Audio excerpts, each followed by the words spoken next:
I reckon that's all we can do for him, kids. You'd like me to say some words over him? Ain't anything to say. Ought to be some flowers. I'd be able to find some if we looked around. Nah, there ain't any. I got a red hair ribbon he brought me once. I think it'd be real nice. Pretty red hair ribbon would be right nice. I'll go get it.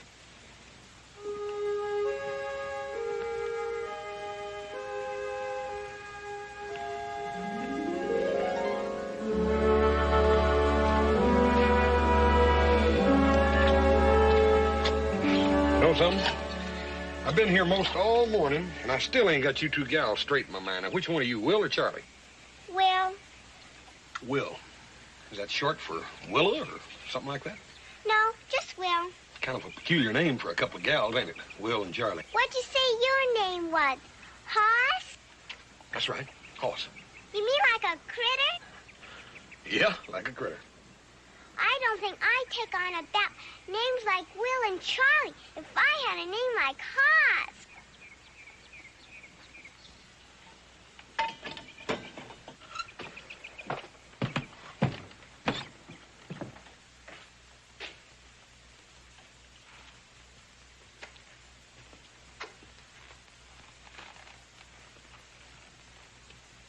You want something?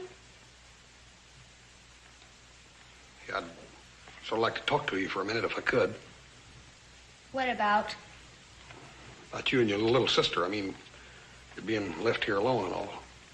We'll make out. You want me to thank you for burying Pa? All right, thank you. And now you can ride on out, because we don't need you no more. If I hadn't a chance to ride in here this morning to get some water for my horse, you'd have been in a peck of trouble. I said thanks, didn't I? Look, Charlie, you can't just stay here alone. Ain't gonna stay here. Where you gonna go? You got kin folks? We got Aunt Chloe. Yeah? Where does she live? She lives In Cantle. All right. You come along and I'll see to it you get to her. You don't have to. We don't want you to. Can't you understand that? We'll get there by ourselves.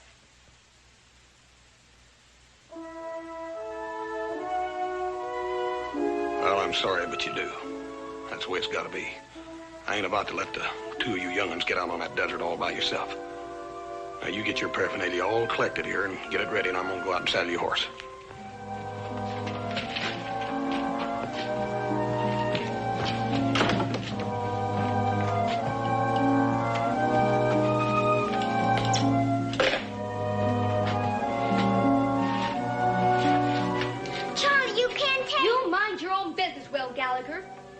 Don't you dare say nothing to him or to nobody else. You understand? Yes.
It wasn't buried with him.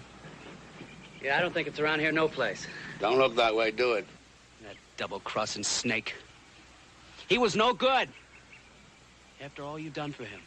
Look what he's done to us. What do you mean, done to us? He's been taken care of. Just one less share. Now, come on, we wasted enough time around here. Get Lou and Con out of that shack. Con? Lou? Blake says get out here. Hey, Comrade. This place ain't fit to raise pigs in. There's nothing here. Now, Tully, come here. I spent some time out there checking on tracks. I found out plenty, too. Now, somebody rode in here yesterday and buried Gallagher, then rode out again with his kids. And that ain't all he rode out with. I'll bet on that. Yesterday? Then we've still got a chance? Con? You know Gallagher better than the rest of us. Do they have any friends or relatives? Friends? That snake? Most likely hatched from under a rock. Maybe some drifter happened by. No drifter's gonna take the chance on slowing himself down with 2 kids tagging along once he had his hands on that bundle of ours. No. Now, come here. Let me show you something. This whole stretch of desert here is just one big trap. And Gallagher's partner or friend or whoever he is heading right into it. Now, we're here at Gallagher's place. Our man is making tracks in a beeline to Cantle. Right here. Now, only 2 ways out of Cantle. One over the mountains by stagecoach this way. The other out across the desert this way. Now, if they're going out through the desert, they have to go to a place called Furnace Wells. Right here. It's the only place that has water at this time of year. Now, Lou. I want you to ride directly to Furnace Wells. And if they head that way, you'll be sitting there, waiting on them. Con, I want you to ride across country. Right here. They have a relay station. I want you to check out every coach that goes through there. Well, what about me? Well, you'll ride with me. We'll trail them. They got a day's ride on us, but it's a 2-day ride to Cantle. With any kind of luck, we got a good chance. He can't be making good time trailing those kids along with him. Now, let's get going.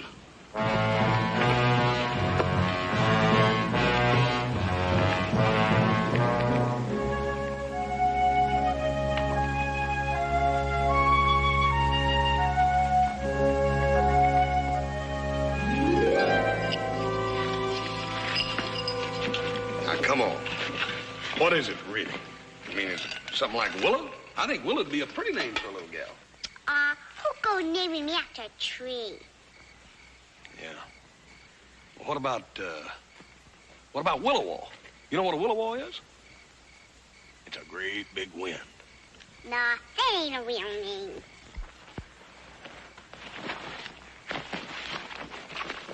Well, I'll tell you what.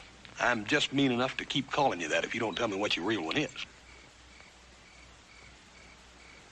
Well, it's Wilhelmina, but don't you use it on me. It's a terrible name. I don't think it's so bad. It's terrible. Charlie's ain't so bad. Her whole name is Charlotte, but... What'd you tell him that for? I ought to whack you good. Now, wait a minute. Here, hold on a minute. I tell you what, I'll forget the whole thing. As far as I'm concerned, you're just plain Charlie and she's just plain Will. You'll never hear me call you by them other names again.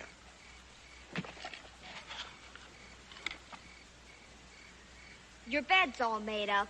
Time you was in it. It ain't even dark yet. Hardly. Now, you go on now. Yeah, why do you always have to be so bossy? 'Cause Pa said you was to mind me. He's...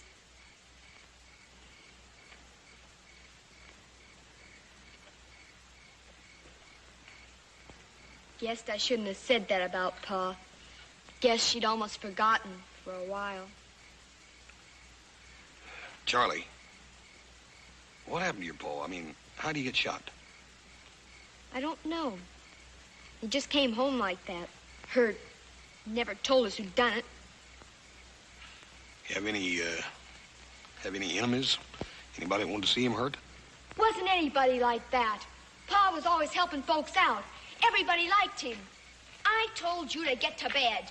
I forgot Judge Telford. Judge who? Judge Telford. You want to see him? Good gracious, get that thing out of here, honey. Them things dangerous. He gets cranky being shut up all day.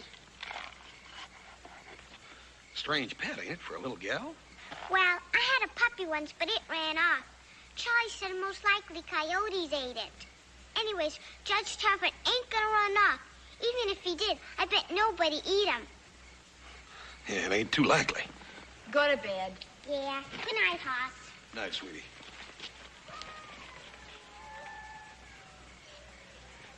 Must be a pretty lonely life for a little young'un to have to turn to a scorpion for a friend.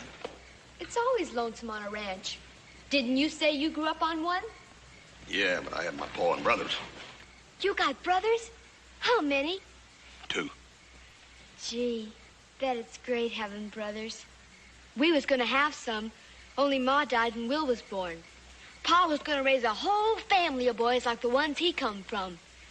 You know, he had 5 brothers. Is that a fact? Yeah, they was famous in Boston where they all grew up.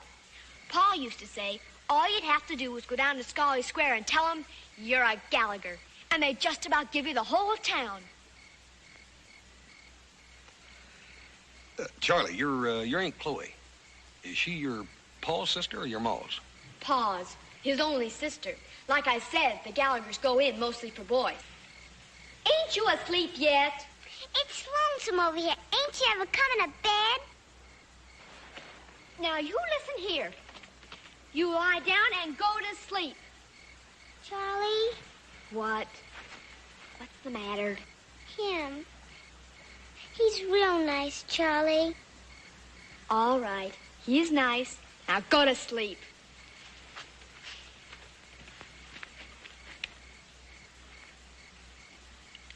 She all right? Yeah. She ain't usually such a blame nuisance. Bet she'll be glad to get shut of us tomorrow. Guess we're both kind of a nuisance. Tell you what, Charlie.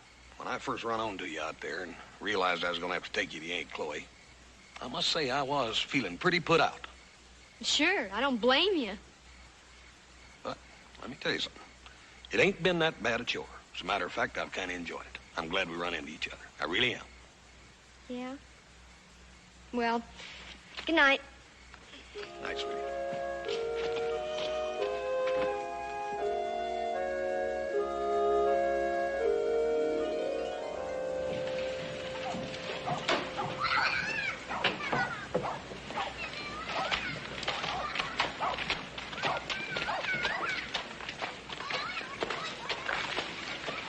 Well, that storekeeper ain't ever heard of your Aunt Chloe. You sure this is where she lives? Well, I guess so. How long's it been since you visited her? I don't know, a long time ago. What happened to Charlie? Where's she?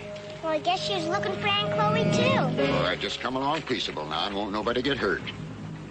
What are you talking about, Sheriff? Where? Come where? You should have been smart and stayed clear of my town, mister. We don't cotton to kidnappers around here. Oh, Sheriff, I ain't no All right, now, come on. Sheriff, Let's go.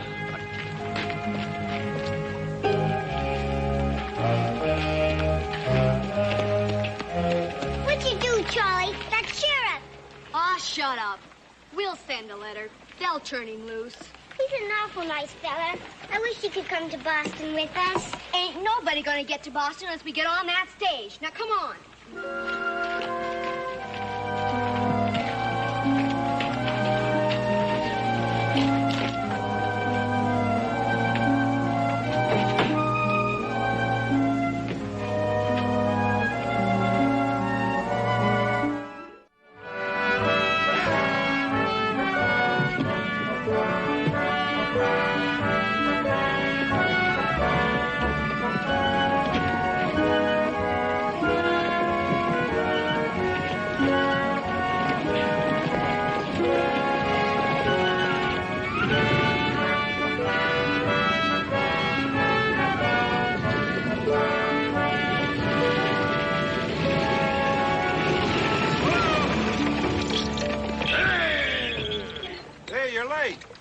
Late?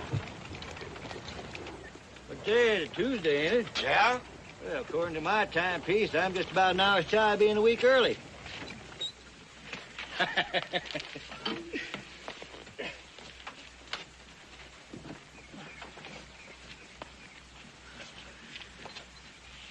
Say, ain't you girl... I'm sorry. I just wanted to tell you we'll be here about 10 minutes while we change horses. A long way to the top of that summit. That's where we're going to stay the night. Oh, we don't ride all night? Oh, no, not over them mountains. They're tricky even in daylight. We're going to sleep up there at Walker's Pass. There's a nice little roadhouse up there. Say, can I get you something, drink of water, maybe? Yeah. Well, I better go tend those horses.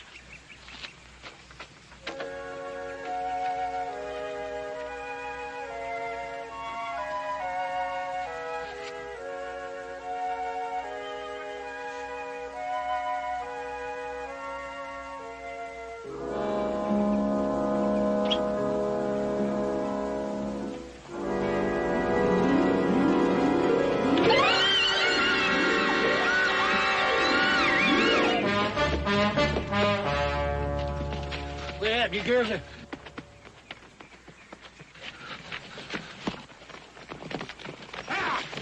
Hey! Hey! Come back here!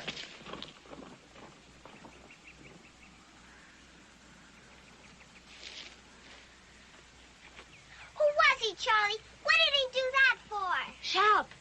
Don't say nothing. That man hurt you at all, kids? Ought to get the sheriff back in town. No, you don't have to do that. We know him. You know him? He's our uncle. Mister, could you rent us a horse? We gotta go back to town. Go back? Can you, mister? We'll leave it at the depot in town. Honest, we will. Are you in some kind of trouble, miss? We gotta go back. We was running away from home.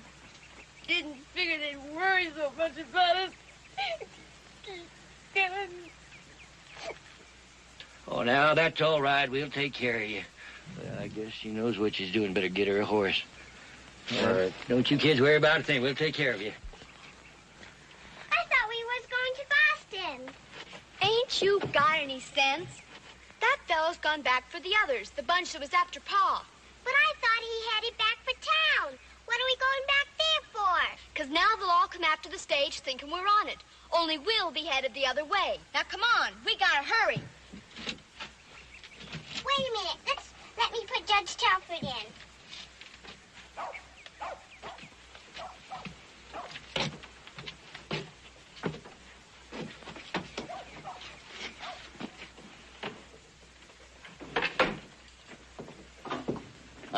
You know, it wasn't my fault them Virginia City folk took all day to answer that telegram. Must have been a whale of a story that little gal told on me. That's all I can say. Well, it wasn't just the story. There've been a lot of funny things going on around here. Like what? That big express robbery up about 50 miles north of here happened last week. I got instructions to pick up any suspicious-looking strangers and hold them. That's all I was doing. Yeah? Sheriff, where's my horse? Well, they're both of them down at the livery stable. But it's kind of late to start traveling. You're welcome to stay here if you'd like. No, thanks. Doggone, I'd like to know why they done it. You know, I was getting to thinking those two little old tacks was kind of taking a liking to me. See you, Sheriff.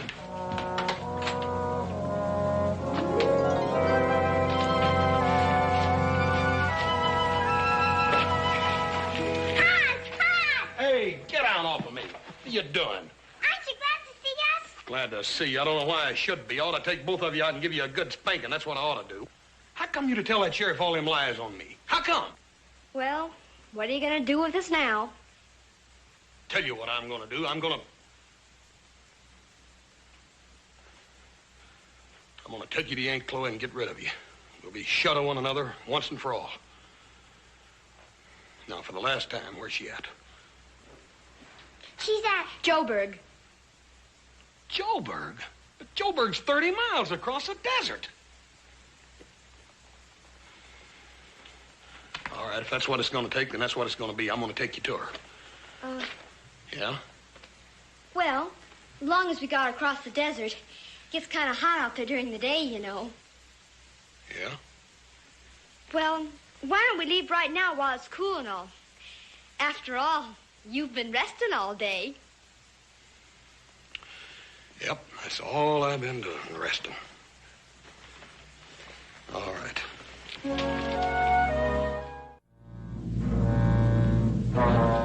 Tell it one time more, mister. Just in case you left something out. Well, they got off the stage at the relay station. They borrowed a horse. They said they'd run away from home and they were going back. And they did. And, mister, that's all I know. And there wasn't anybody else with them. You're sure of that? Yes, sir. I'm sure. All the way back to town. We must have rode right past him coming out here. The man who was with them. Pretty shrewd. Must have planned it that way. Gave the kids instructions to double back. One chance at him. All I'd like is one chance. You'll get it. There's only one place they can get water.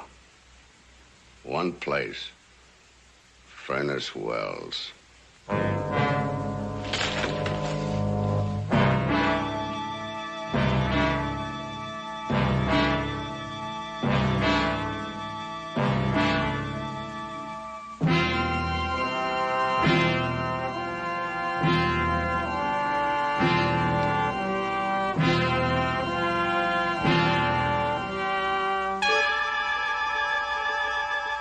Can't we go any faster? Look, Charlie, you want to kill these horses? What's your big hurry, anyhow? Well, it's so hot, I figured we could rest the horses when we get to Furnace Wells. Look, your little sister's half sick now from being so tired. I got some blankets over there. We'll make a lean-to and get in out of the sun for a while. You're gonna stop here?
Charlie, you looking for somebody? What makes you say that? Well, you want to get out of town last night in the middle of the night. Hurrying all day today, I just thought... I just don't like wasting time. Pa always said, when you make up your mind to do something, you best get it done. Won't you ease off a little bit? I mean, it ain't like you got to wear the pants in the family now. You got your Aunt Chloe. I mean, you're just a little gal. It'd be different If I was a boy, whole lots of things would be different if I was a boy. I could have helped Pa make a ranch out of that brush patch back there. Wouldn't have been such a burden to him. He wanted a family of boys so bad it'd like to kill him. Yeah, I guess it did kill him. Because if he hadn't have been so worried about Will and me, about us growing up and not having nothing, he wouldn't have gone and... Gone and what? Nothing. You trying to tell me your pa got himself killed trying to provide for you and Will? No.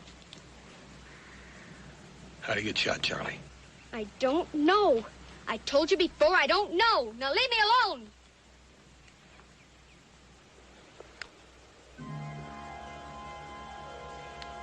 Somebody coming. See the haze on the horizon over there?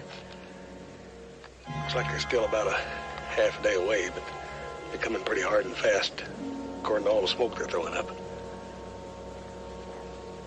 Reckon who they are? I don't know.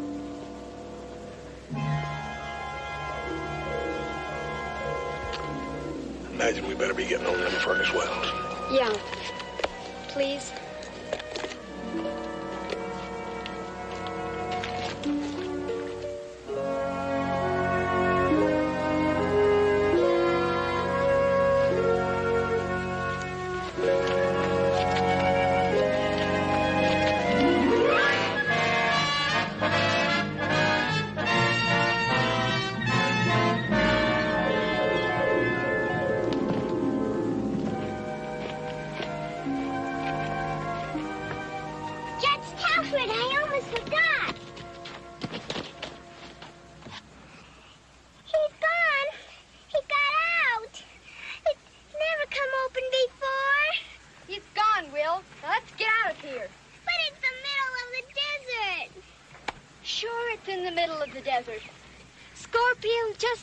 The desert.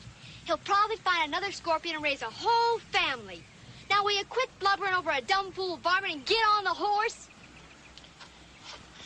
Well, I'm afraid he's gone, honey.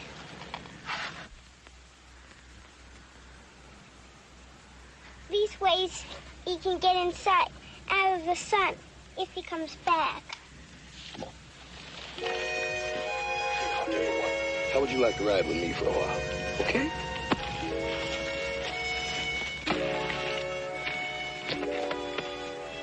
Here, right up on old Chub.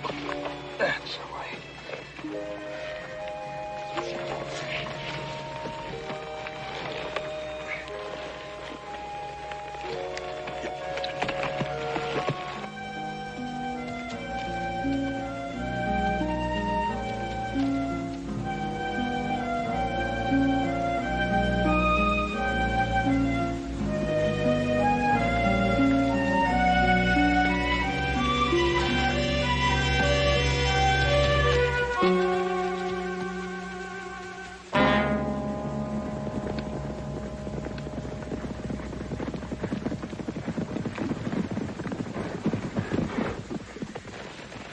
Lots of tracks.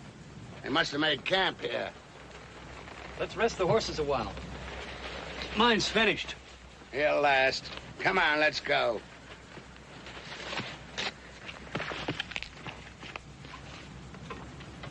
What are you doing? I said, let's get going.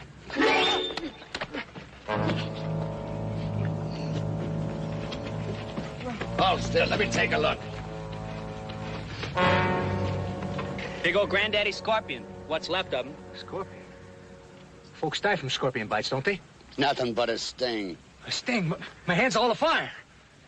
I gotta get me a doctor. Come on. I'll take care of it. No. I'm going back and get me a real doctor.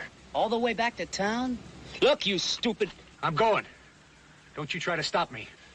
Let him go. Go on, you stupid fool. Go back to town. Now get! But Blake, you...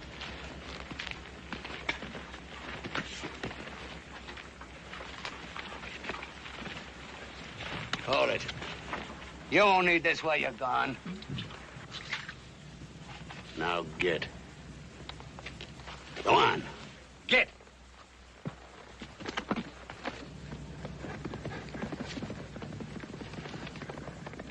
Scorpion, huh? That dirty. Wait till I catch up with him. Let's go.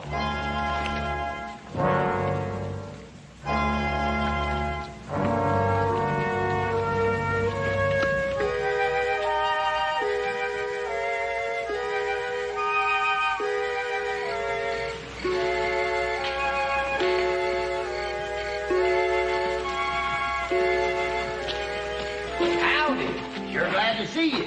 You're just in time for supper. Will you help me with a little one? Yeah, if you would. Yeah. Tell you, we're a little more interested in water than we are food. These old horses ain't had much to drink. We run out of water about an hour ago. Everybody's does. Well, well's right over there. Water's $1 a bucket, so don't spill none. $1 a bucket? Well, sure. That's the only well in the whole darn desert. Dug it all myself, all 100 foot of it. Man's got to get something for his labor. All right. Charlie, take Will on in the house. Hey, you kids come on with me. I got a real fine supper cooking for you.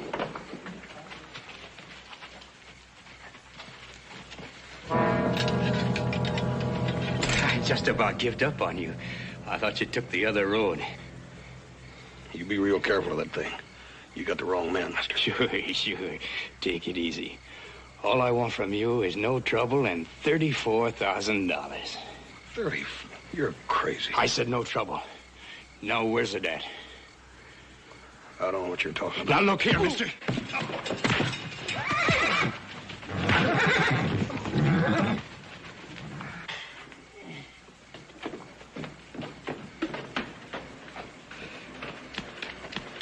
He got a little too close to the horses and got himself troubled, I reckon. He sure did. You know him? Yes, sir. He came in last night, said he was waiting for friends. He wouldn't be a friend of yours, would he, Charlie? No. Look, Will, you go on with the man and put the horses up. Charlie and I got some talking to do.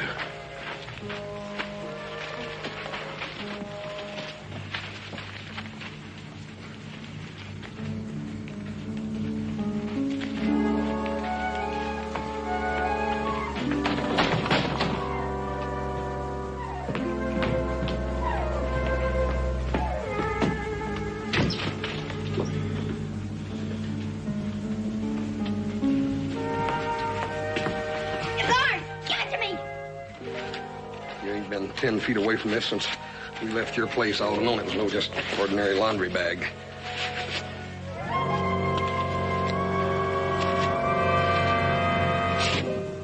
Yep. Just about $34,000, like the man said. It's ours, Hoss. Mine and Will's. Is it? That sheriff back at Cantle told me about a big express robbery. Happened right here close. Just about the same time your pa got a bullet put through him. That is the money from that robbery, ain't it? I don't care. Pa gave it to us. He gave it to me and told me to keep it, to go to Boston with it. You can't do that, Charlie. Your pa, those other men, they stole that money. Like Pa used to say, sometimes you gotta steal. Some folks, that's the only way they can get anything. They can work all their lives and still have nothing. That's why I'm keeping it. Charlie, you can't. Your pa was wrong. You can't keep it because it ain't yours. It is. We paid for it, didn't we? We lost our Pa for it. I ain't gonna let him be dead for nothing. He was too good of a man to die for nothing.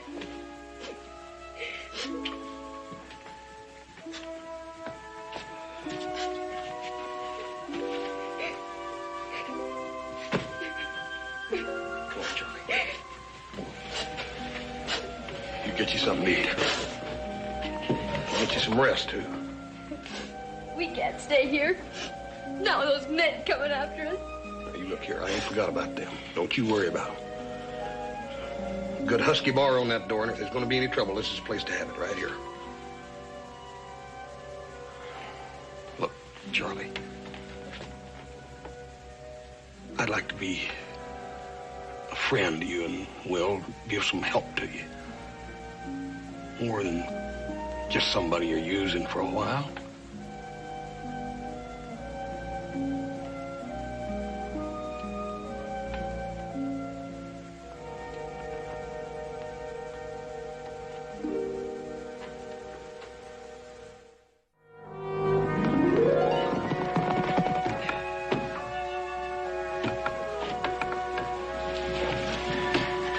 Howdy. Right glad to see you. Out kind of early, ain't you? Did you see anything of a man riding through here with two kids? Oh, yes, sir. They was here. Right lively bunch they was, too. Tully, check the house. You know them two youngsters snuck out in the middle of the night? And this other one, well, he woke up and smoked right after him. He was real upset. When I got up, I walked around, too. And you know what? Somebody had gone and broke into my storehouse. You know what they took? 2 50-pound sacks of salt. Well, now, that had me real stumped. What did they want with all that salt? Well, I wondered about it, right up until I made my morning's coffee, and then I found out. You know what? They dumped it right into that well, a whole 100 pounds of salt. Ain't that a corker? Well, only water in the whole desert. Well, I gotta move back into town now. It'd take a whole month to get that there salt out of that there well. Couldn't pump that brine out no more. Shut up, you little fool. Well, I I gotta go and... Try to get out of there. Lou's inside. He's all busted up. Get on your horse. Let's get some water. There's no more water. He salted the well. He what? If I have to crawl on my hands and knees through all hellfire, I'll get him.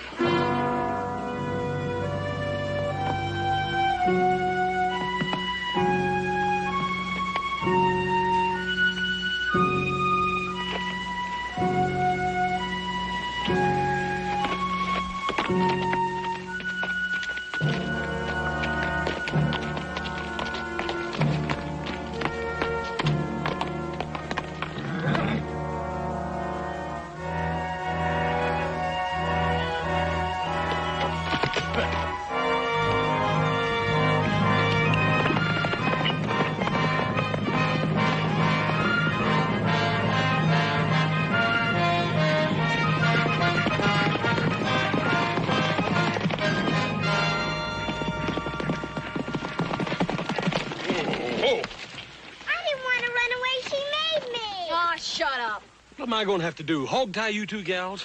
Why don't you just let us be? I told Charlie we ought to not leave you alone when the bad men came. Did they come after we run away? Not by the time I'd left, they hadn't. Who are they, anyhow? I don't know. Well, guess we don't have to worry about them no more then. 'Cause Charlie fixed it so they couldn't follow no farther. Will, I'm gonna whack you if you don't shut up. Wait a minute. What do you mean you fixed it? Nothing. We're gonna sit here in the sun all day? We're going to stay right here till I find out what you did. She put salt in the well. Boy, oh boy, you're just full of tricks, ain't you? Well, I'll tell you one thing for sure, young lady. This money's going back to the folks it belongs to if nothing else happens. That's going to happen, I promise.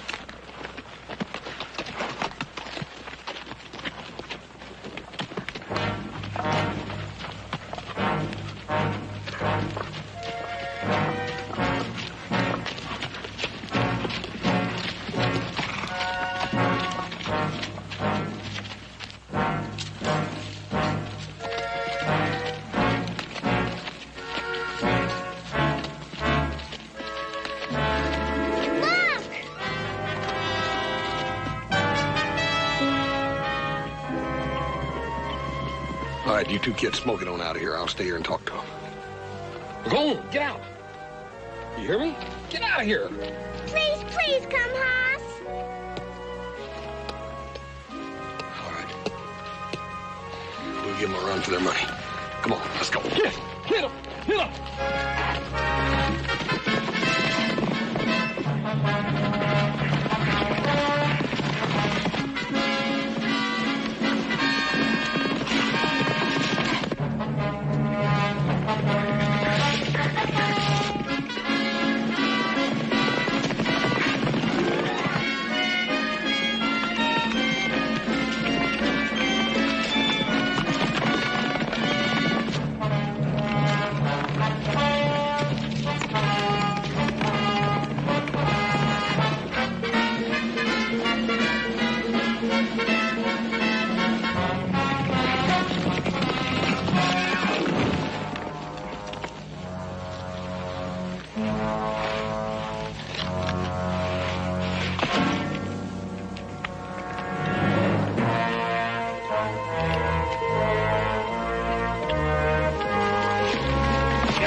Will, you go and do what she says, you hear?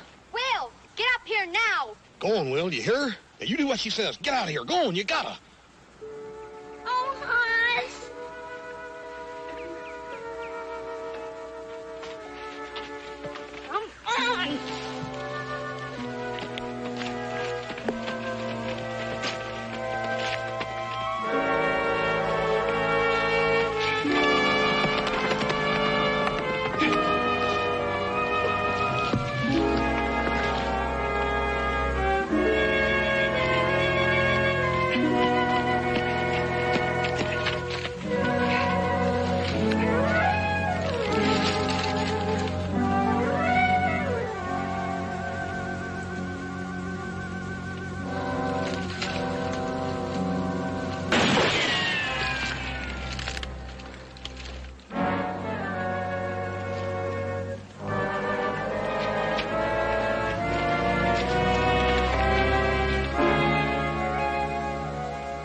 What's the matter, mister? You all out of tricks? You can't see me, huh? Well, I want you watching. I want you watching me. I want you to see the slugs coming at you. I've been a long time waiting. Mister? Hey, you dang fool kids, get out of here! Come here. He didn't know nothing about anything. It was me who did him. Oh, you gotta be plumb crazy, trying to make me believe it was them two that done it. There. What my pa took from you. Why, you're nothing but a kid. The kid run me ragged. Made a fool out of me. You're nothing but a miserable kid. Gallagher's kid, mister. Guess that makes the difference. Gallagher's kid, huh? I suppose you're real proud. Proud of a no-good horse thief. Well, it was me. Me gave him the only chance in his whole misbegotten life. And he crossed me. Now I'm gonna give you what I gave him. Then you're what? What are you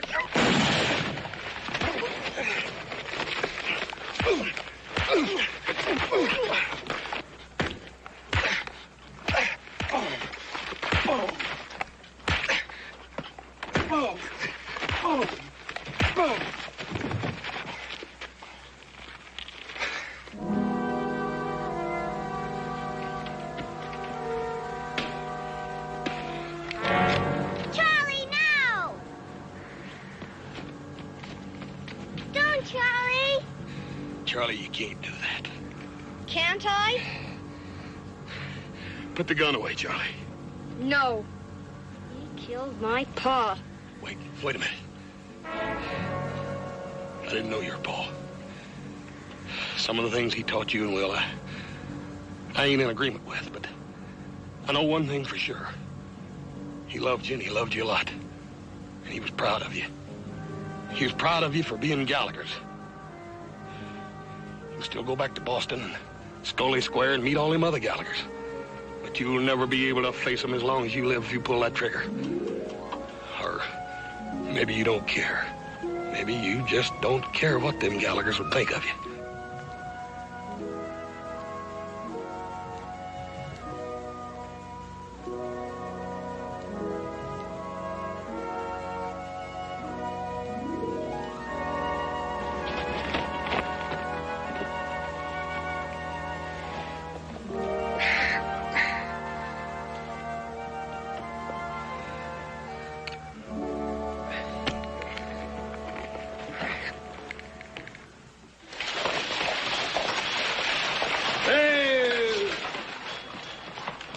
Hey, I hear you got some precious cargo going east. Doggone right, and I'm gonna hold every stage driver from here to Boston personally responsible for them. Oh, now, you don't worry about that, Horace. All the drivers along the line have been alerted.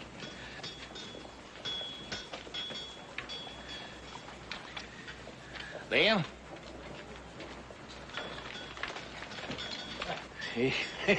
What a difference.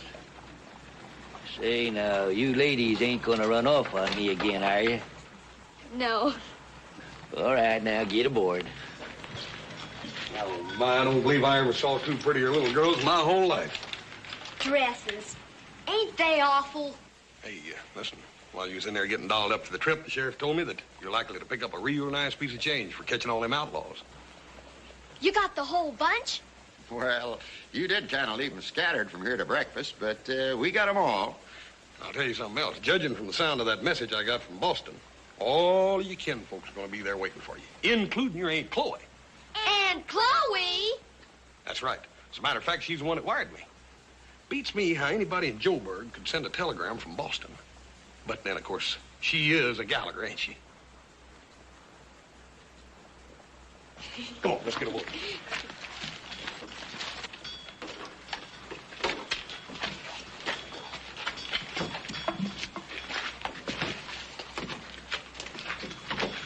If I wrote you a letter, would you write one back? Sure I will, Will. Oh, Hoss.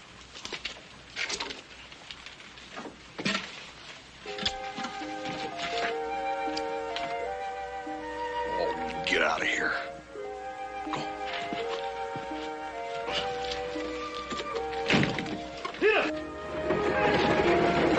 Bye, gals. Bye, Hoss. Bye. Bye, Hoss. Bye. Bye, gals.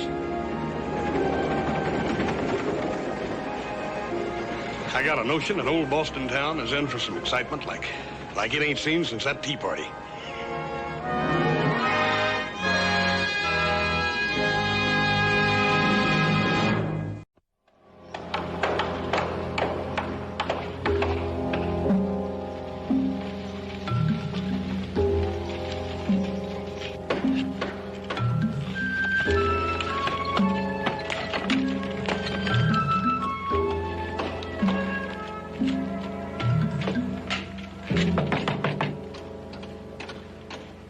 Boss, just take a little sip of this water.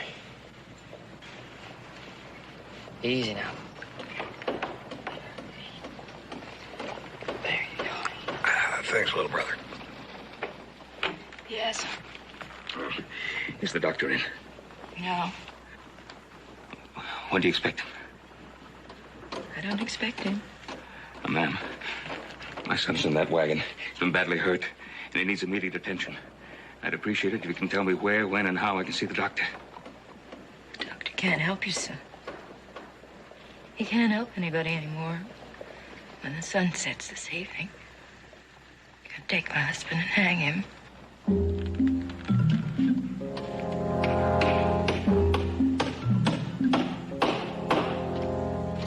The law judged my husband a murderer.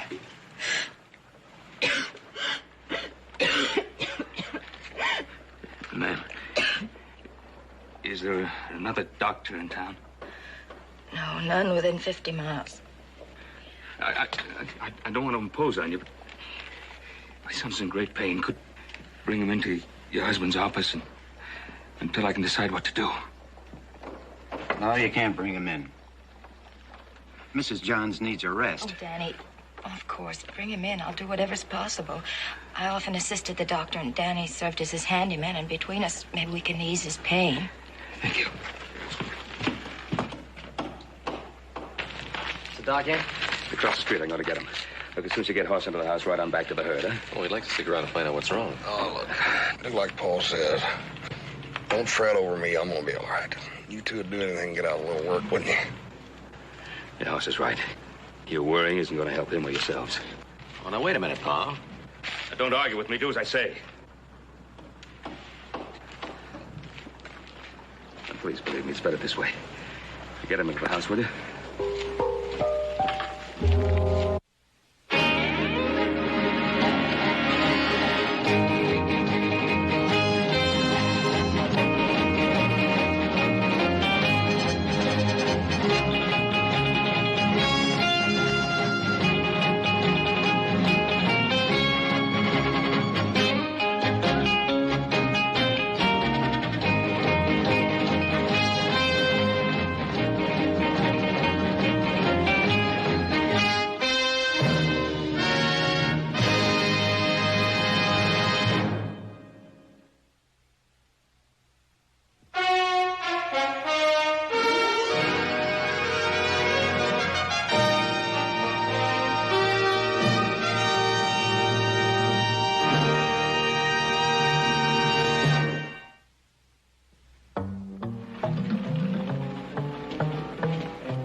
There ain't nothing in there that you want to see, mister.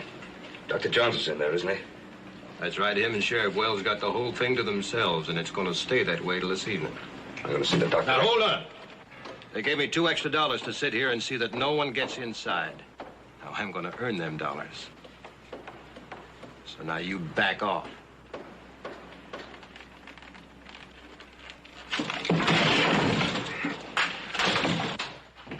Try anything and you're dead. Sheriff, I come here for help. My son needs help. He jumped me, Sheriff. Let me have him. Hold it. Put your pistol on the desk. Come on.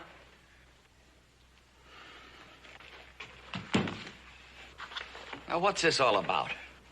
Sheriff, all I want is a couple of minutes with the doctor. My son's been injured. Back outside, Hall.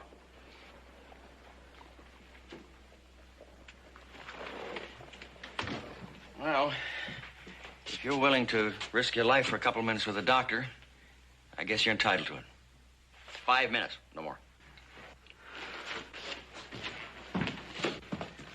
Back off. An arm's length from the bars.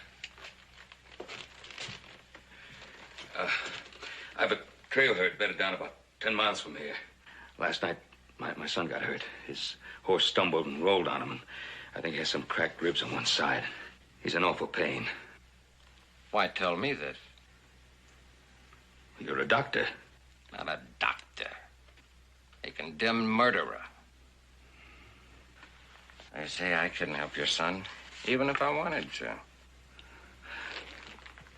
Well, the sheriff would let you out for a couple of minutes. Just take a look at him.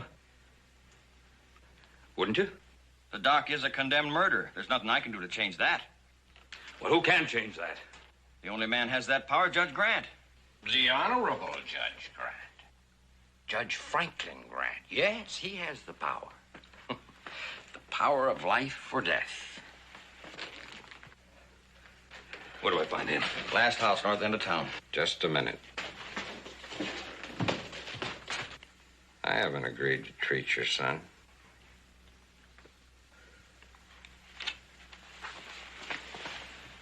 You get permission from Judge Grant. Then we'll talk about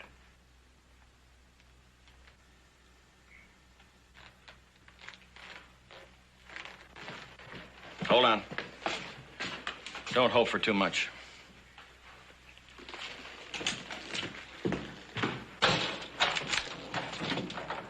You wouldn't like to try that trick again now, would you, mister?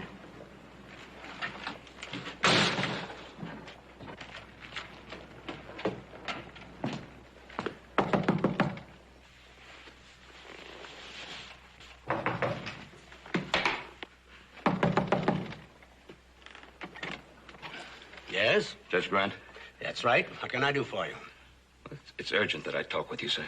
Won't you come in?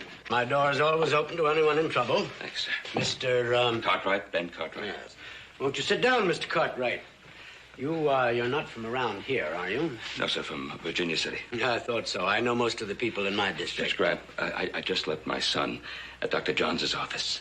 He's been injured. I need your permission to let the doctor examine him, treat him.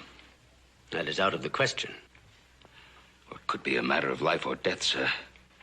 Last week, Johns killed a man. He was tried and convicted. As a criminal, he has no rights or privileges. All I want is for the doctor to look after him. I don't know and I don't care about the interpretation of the law. But I do know and I do care. It's my job to know and care. Judge, I'm not asking you to set the doctor free. I'm begging you to let him do what he can for my son. The answer is no. Well, Judge, there's no other doctor within 50 miles of this place. A horse fell on my son. His rib has been broken.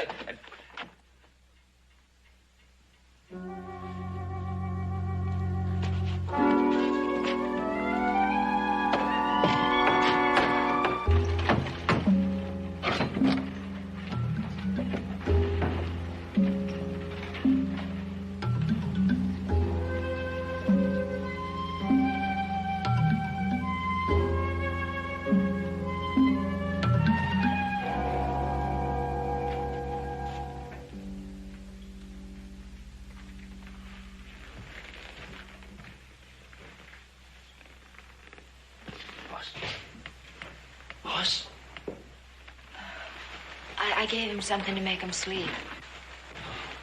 How'd things turn out with you? Oh, I failed all the way around.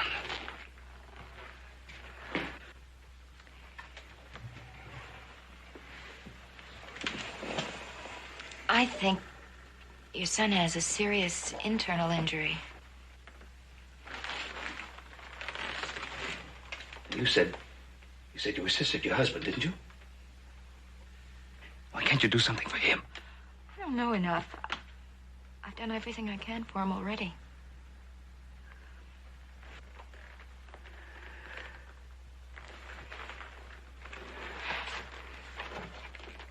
What kind of a man is that judge? Risk my son's life on a point of law. The judge hates my husband. Hates him? Let me explain. My husband once treated the judge's wife.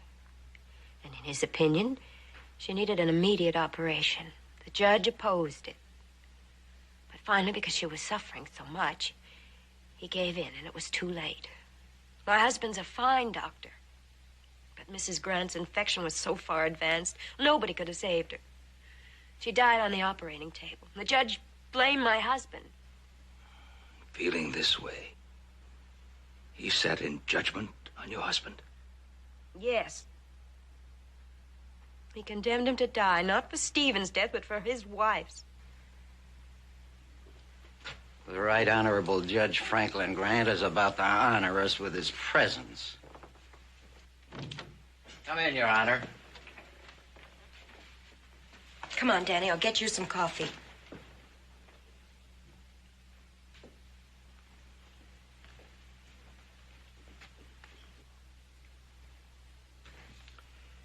This is your only son? I have two others.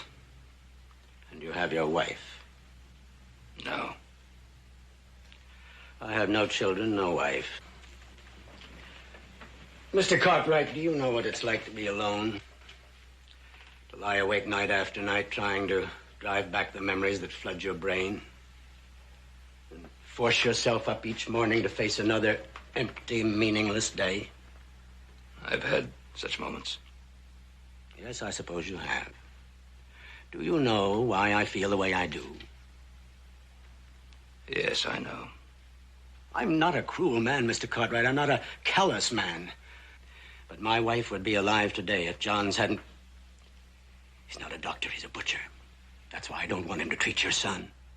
But he is my son. It's my decision as to whether Dr. Johns treats him or not. Yes, it is your decision. I only hope it's the right one. You come with me now, please.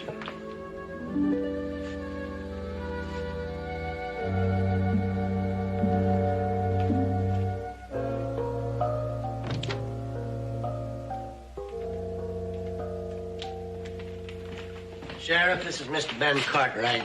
Oh, we've met, Judge. Take the prisoner back to his office.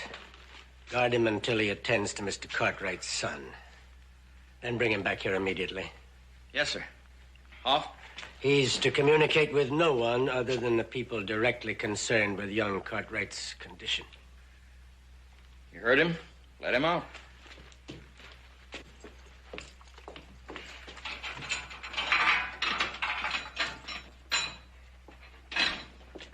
You heard the sheriff. Out.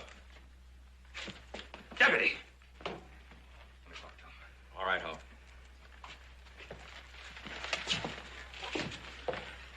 Doctor, you said if I got the judge's permission, we'd talk. Let's talk. You are a very persuasive man, Mr. Cartwright. Either that or a very powerful one. I didn't think you'd be able to do it. I didn't. It was the judge's doing. Perhaps. Are you the Ben Cartwright of the Ponderosa? Yes, I'm the Ben Cartwright. Well, now, you are a powerful man.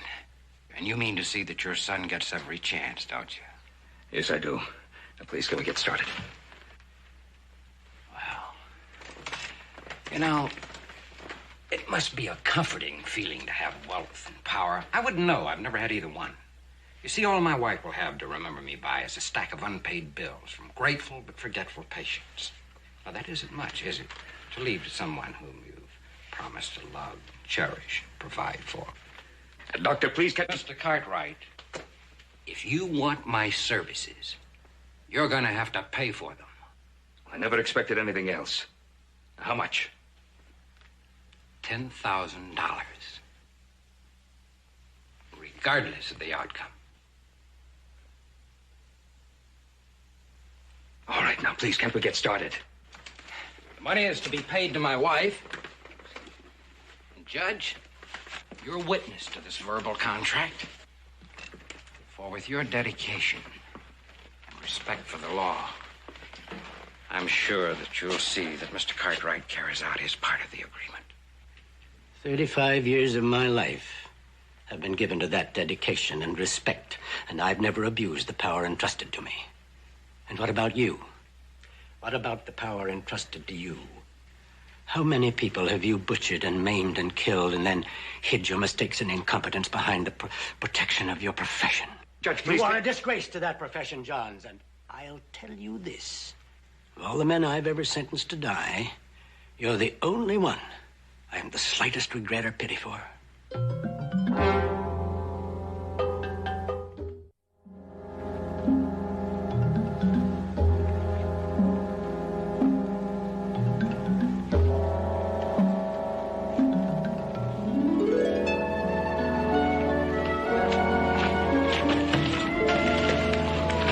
Leave him be. There's little enough we can do for him.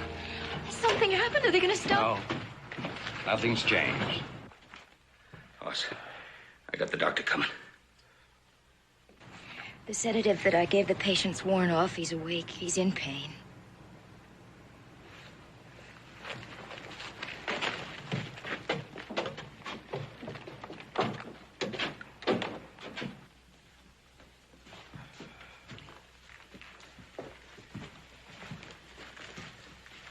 I'm Dr. Johns.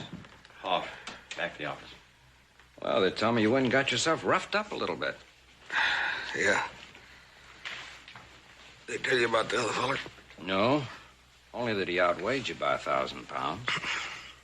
I tell you tell me when it hurts, huh?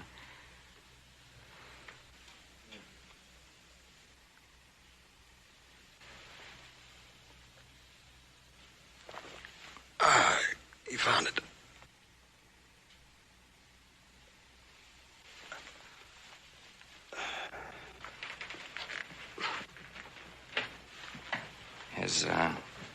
Has he coughed up any blood? Yeah, I started to this morning. Well, I think I know all I need to.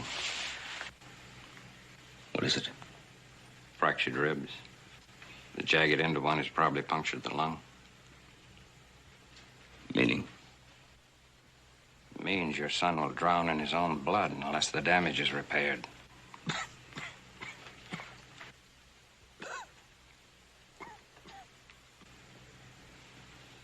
Are you sure? I mean, the lung could be all right. Yes, there's that possibility, yes. But I won't know unless I operate.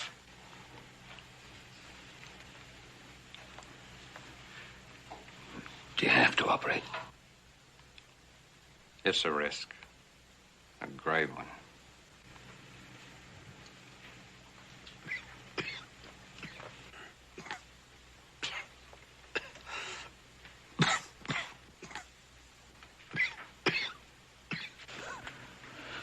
Do you think he's strong enough for an operation? I think so. He's got a good pulse. Of course, I'll check him over thoroughly first.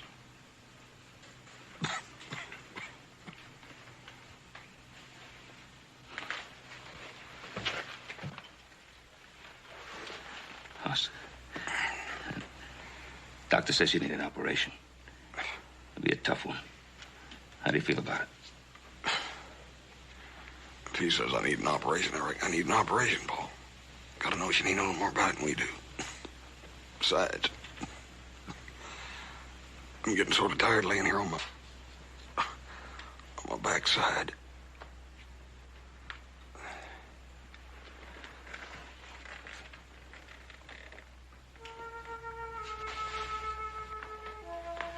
I want this room cleared. The only assistance I'll need is that of my wife. I'll be out on the porch.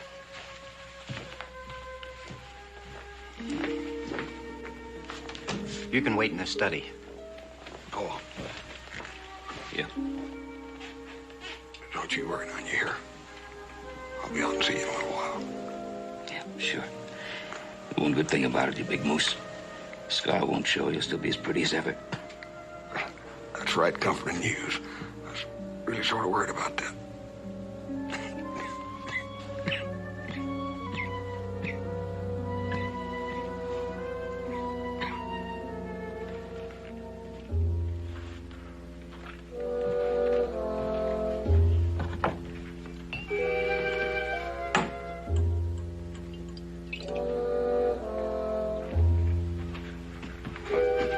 right. Thank you. I wouldn't worry if I was you.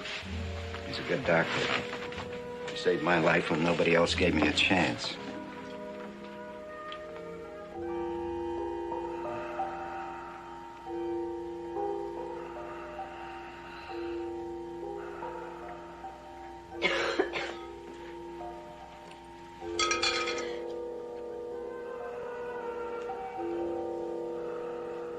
Ready?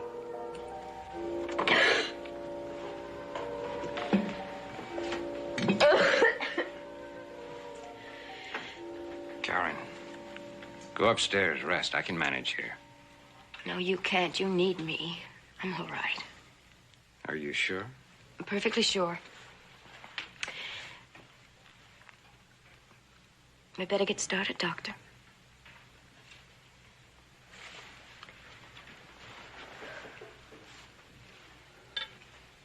Michael, I know it's not the time or place to say this, but I love you so much.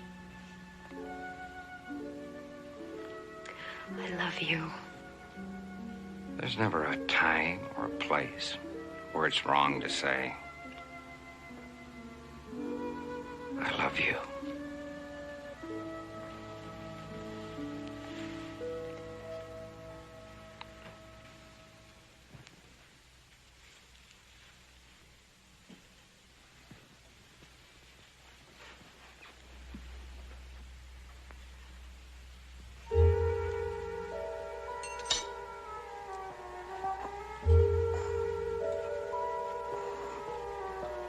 More ether.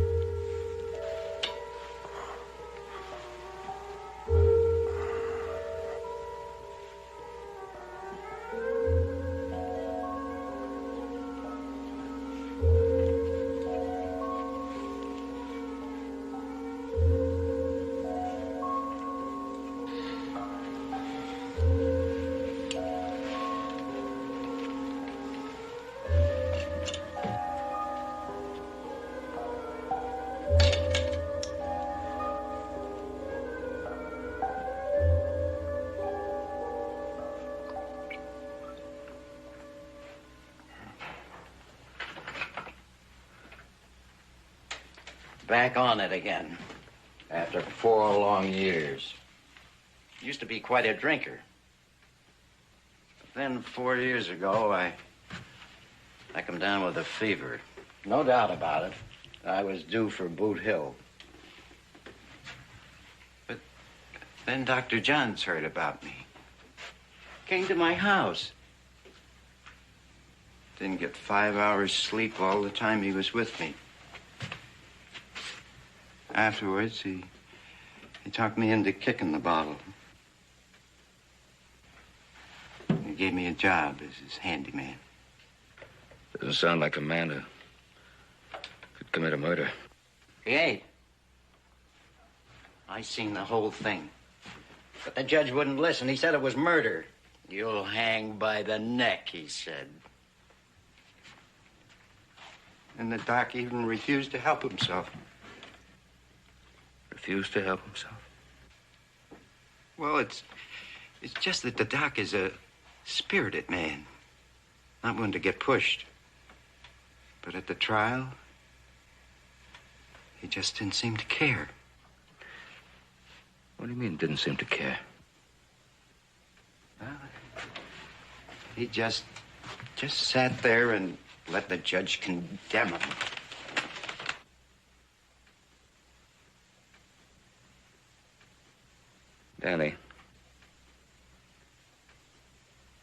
Danny, tell me what happened the night Stevens was killed. I can do that all right. I can't sleep for thinking about it. Whiskey's all that helps. I remember every minute of that night. I was on my way home the night of the killing. And like I said, I saw the whole thing. As I was passing the newspaper office, I could hear 2 men arguing inside. I couldn't tell what they were saying, but they sure was going at it hot and heavy. stopped and listened for a minute.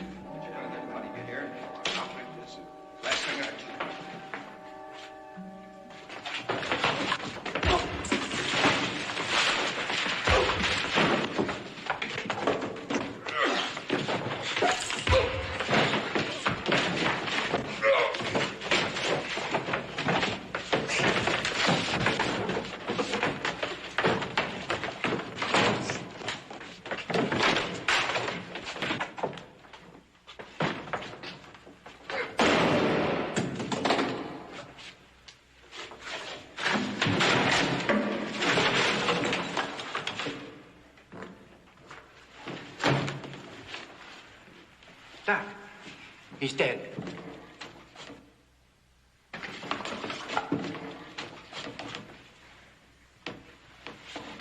He's dead, Henny. Doc, what happened? What were you fighting about? Nothing. It must have been something. Oh, it was about a bill, Danny. It was about a bill he owed me. He wouldn't pay me. I seen the whole thing. There's nothing to worry about, Doc.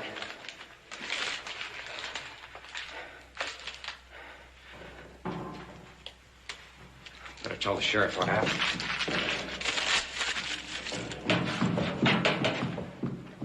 What's going on here? I heard a shot. Sheriff, we got a dead man.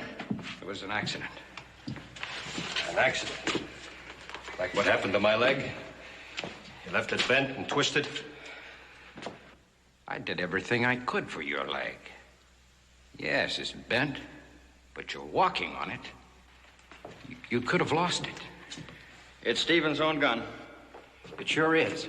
And I saw him pull it on Doc. It was self-defense, pure and simple. Is that true, Doc? Yes.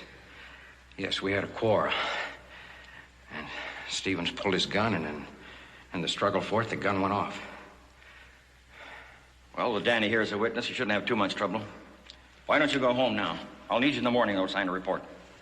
All right, Sheriff. Come on, Danny, let's go. Hold it. I wouldn't let the doc go home just like that, Sheriff. Not without seeing Judge Grant first. Well, what's Judge Grant got to do with it? Yeah, and it seems to me I'm still sheriff here. I say who goes home and who gets locked up. And I'm a deputy sworn to uphold the law. I say this man might be guilty of murder. Murder? It's a clear case. I didn't say it was murder. I said it might be murder. Especially in view of what I know. What do you mean, what you know? I know he threatened to kill Stevens.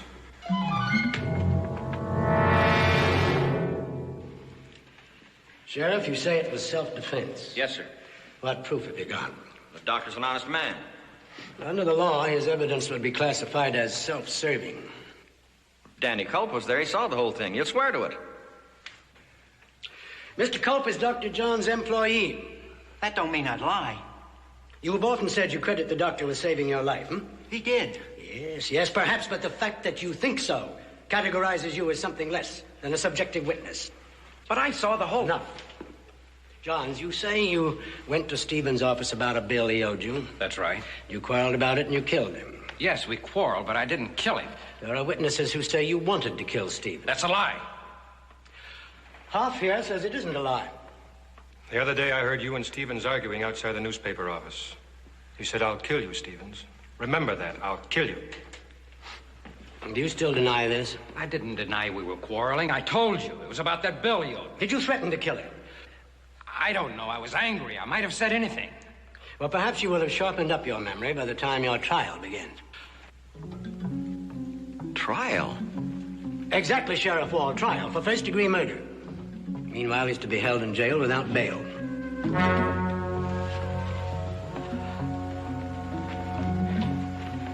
I feel very sorry for you. For any man whose grief is such a sick thing. Please believe me, Judge. Your wife was doomed to die.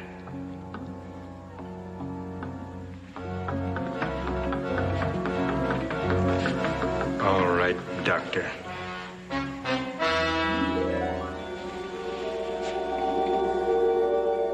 Please believe me. Your wife was doomed to die. And the judge was just the same at the trial. The cards were stacked. The doc didn't have a chance. The quarrel that started the fight. What was that about? Everyone claimed it was about an unpaid bill. Now, Danny. Does the doctor impress you as the kind of man who'd resort to violence to collect a bill? Oh, no. Matter of fact, half the people in town owed the doc. Then he didn't seem to mind before. Must have been something else they quarreled about then. But the doc kept saying it was the bill. He said it to me right after Stevens died.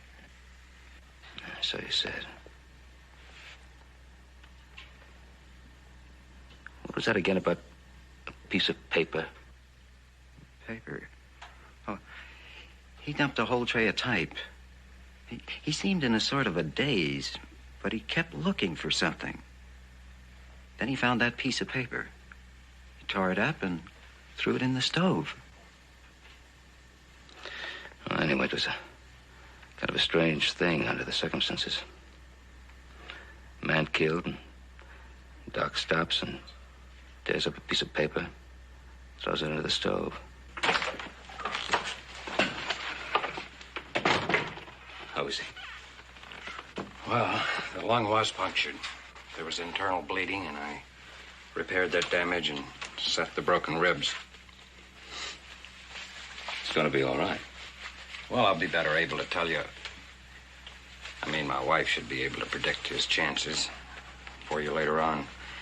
I've done all I can. The rest is up to your son's constitution. Doc. Thank you. I hope you're not being premature. Mr. Cartwright, I wouldn't try to see your boy for a while. He's had a pretty rough time. The sheriff's impatient. Danny?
Pay your last respects or complain about the doctor's bill?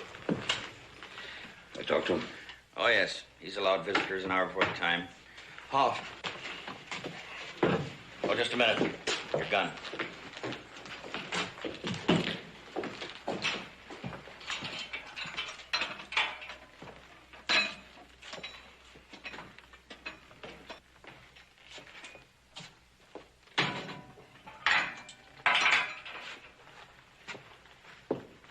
Doctor?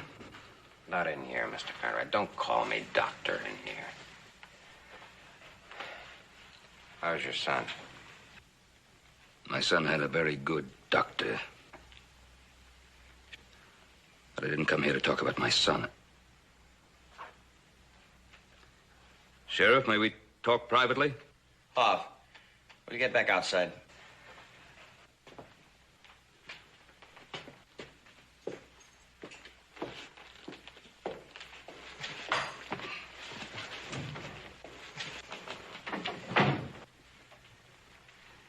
Why are you sacrificing your life? Not sacrificing, Mr. Cartwright. That's the wrong word. The law is taking my life for murder. Sacrificing is the right word. What does Cold Town, Pennsylvania mean to you? Well, it's the place where I grew up, as did my wife. And what else happened there? Nothing. We left there, came out here to open a practice. Then why did Stevens, after all these years, want to print a story about Coal Town and your wife? I don't know what you're talking about.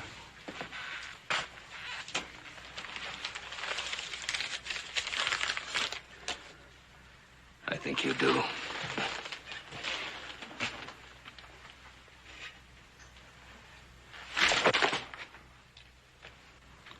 I talked to Cope.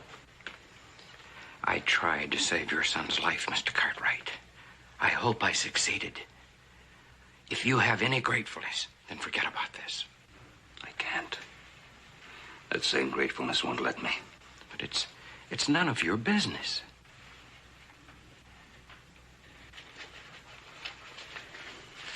I have to go to Judge Grant and show him this new evidence on your behalf.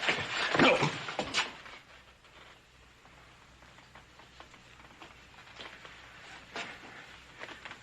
Sit down.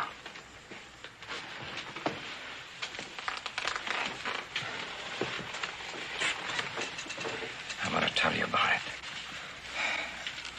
And after I'm through, you're going to agree that I am doing the right thing. You're going to know that I'm making the right decision. I'm listening. In order to go to school and become a doctor, my wife Karen worked in one of the coal companies as a bookkeeper and a cashier to support us. And in my last year of school, she became ill, lung trouble. And all the money went for medical bills, and it became impossible for me to continue my studies. So, she embezzled money from the company where she worked. You knew about this? No, not at first. She told me she made a loan from the company. They started to audit the books, and she told me. So you ran away, came here. Then we started to save the money to repay the loan, and Stevens came out to start a paper. He knew about your wife? See, he was a reporter out of Philadelphia when the theft was discovered, and he covered the story. Well, a possible jail sentence for Mrs. Johns. Surely that isn't worth your life. Have you ever been to Coal Town, Pennsylvania? Have you ever seen the coal dust hang so thick that it blots out the sun and breathe in that black death day after day? It kills people, Mr. Cartwright. And it would have killed her if we'd have stayed there, and it will kill her if she goes back.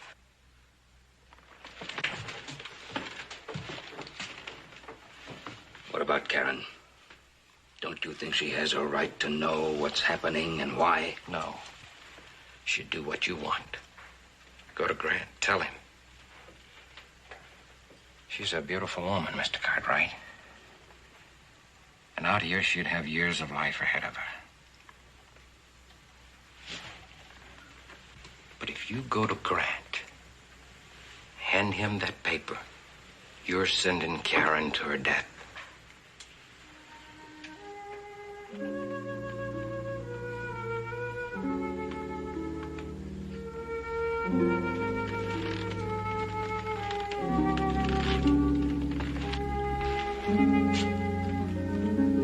Sheriff?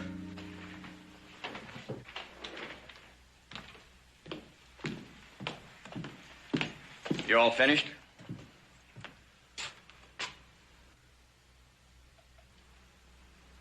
All finished.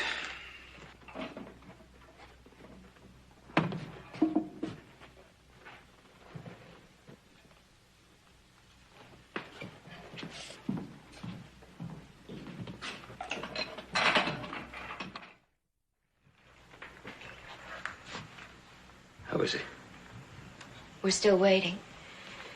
Did you see Michael? Yes, I thanked him for what he did.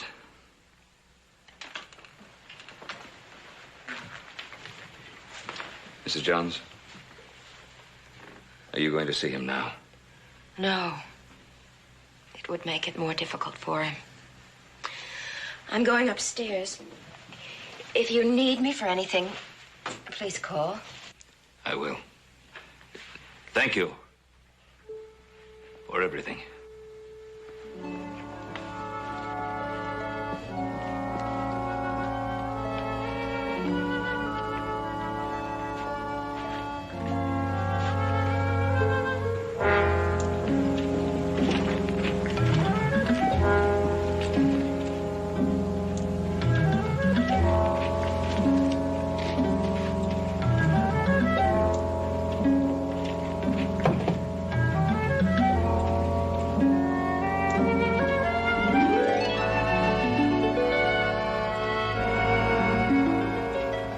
I love you.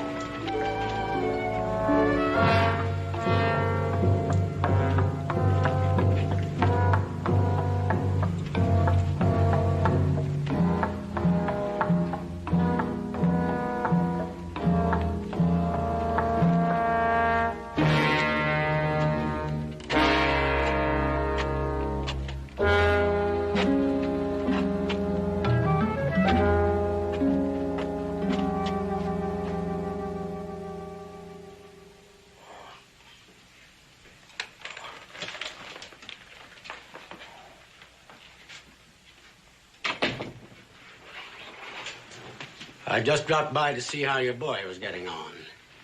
Will he recover? We don't know. I'm sorry for you, Mr. Cartwright. Well, this will never happen again. I'm on my way to see to that. You're going to see the execution. Yes, it's my duty to be there. And if it weren't your duty, you'd still be there, wouldn't you? Yes, I would. Again, my sympathy. Vengeance hanging. What did you say? I said you're going to a vengeance hanging. Your vengeance. Because of the strain you're under, I'll excuse that remark. No, don't. I meant it. What was your real reason for coming here, Judge? I told you, Mr. Cartwright, my concern for your son. No. Justification.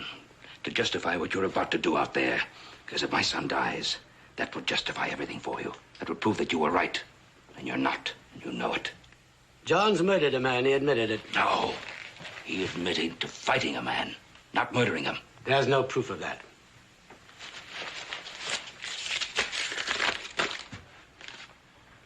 What is this?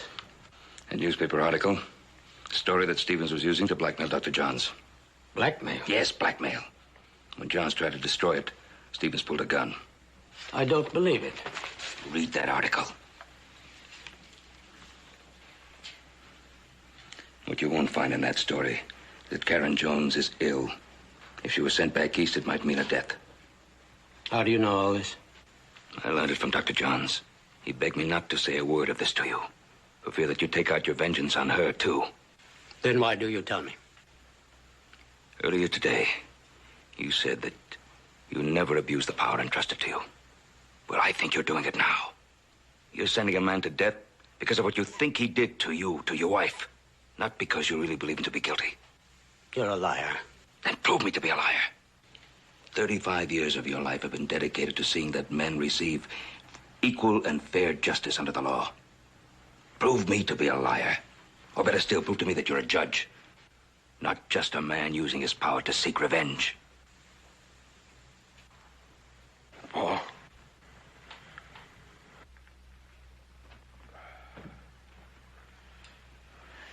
You all right, son?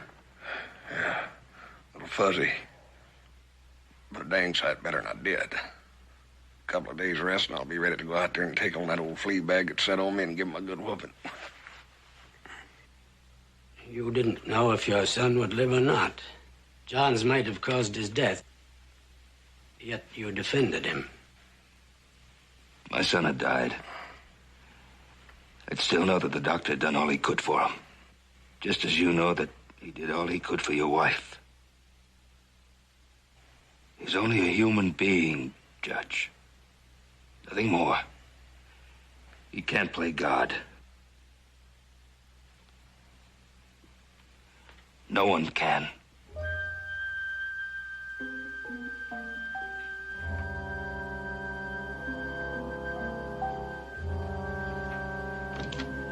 Paul. What's all that about? I'll tell you later, son.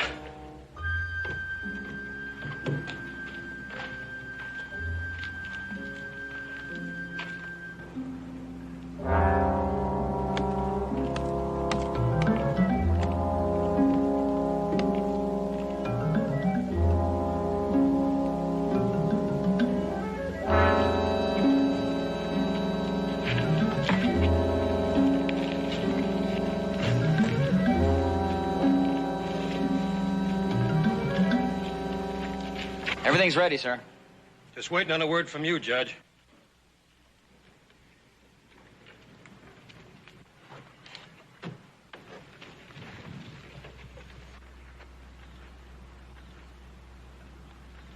Bring him down from there. Oh, just a minute, Judge. This man suffered enough already. I say if we're going to hang him, do it now. Don't drag it out. We're not going to hang him. He's innocent.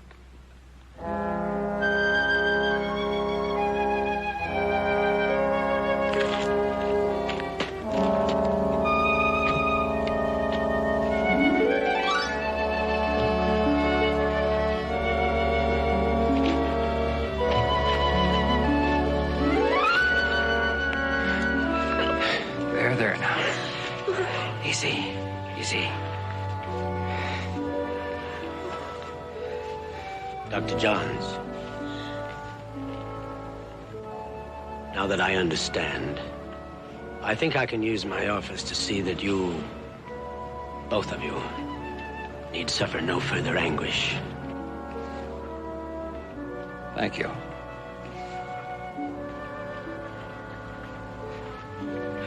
Well, now, I think we ought to be getting back to our patient, don't you?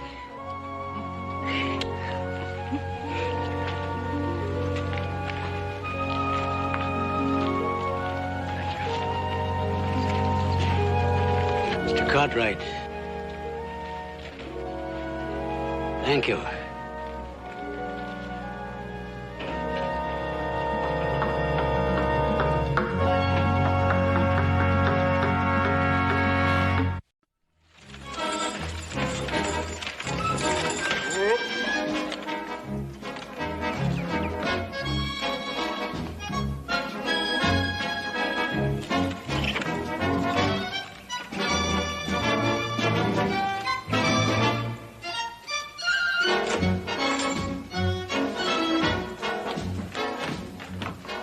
Finally decided to come home. I'm sorry I'm late, Paul. How long does it take a body to drive to Virginia City and back? Paul, I hurried, I promise.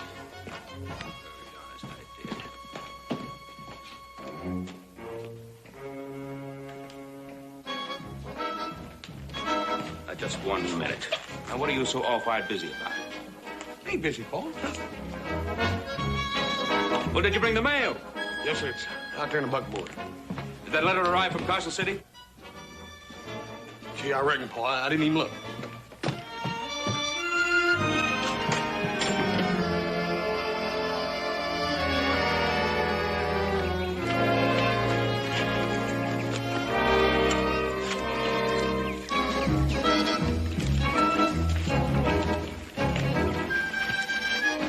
What's that? It's just a little something I had up in the room. If you don't mind, Paul, I gotta be going. Wait a minute. You just got home. I gotta go see somebody, Paul. Hoss, may I remind you we're short-handed? Your brothers are away. I'll be back. I'll be right back. I'll be back. I'll be right back. Is it all right if a father knows where his son is headed, or is that too much to ask? No, sir. First of all, I'm going over to the Tyree place. Paul, he's a friend of mine. Yes, He ain't always been like he is, Paul. I remember one time you said, I'm proud to have a man like Wade Tyree for a neighbor. Yes, that's true. And we all try to help him, and he's in love with a whiskey bottle. That little gal from back east hadn't jilted him and married that other feller. Oh, Hoss. Is that an excuse for a grown man? Doesn't that prove he's a weakling? Paul, Wade Tyree ain't a weakling. He was crazy about that little gal.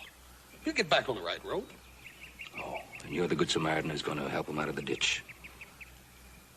Paul, I remember one time, you and me worked a half a day with a block and tackle pulling a Maverick steer out of a ditch. I figure Wade Tyree's at least as good as a Maverick steer. Here.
Wade. Wade. Wade. You all right? You're acting mighty leisurely for a man that's got so much to do. How come you ain't out working? I'm a drunk, Hoss. Drunks don't have to work.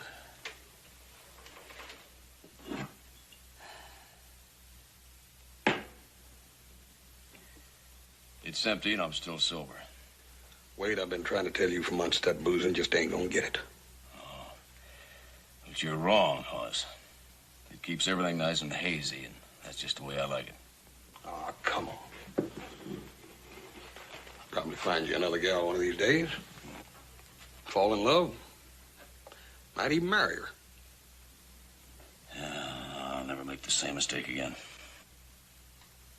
Well, I can't hang around here all day. I just thought I'd drop by and see if you needed anything from town. What would I need in town? Guess maybe you can find me a greenhorn and I could sell this place to for a few dollars. Stage just came in. You want to go in and check it? Nah, I'm not likely to find that greenhorn. He won't buy me any booze, and everybody else knows I'm broke. I might buy you a drink. What?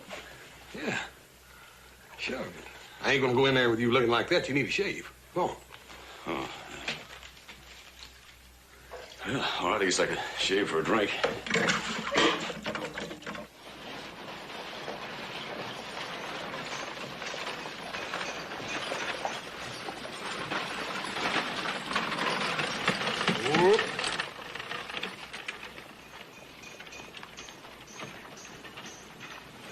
Let's go over here to the hotel a minute. I got some business.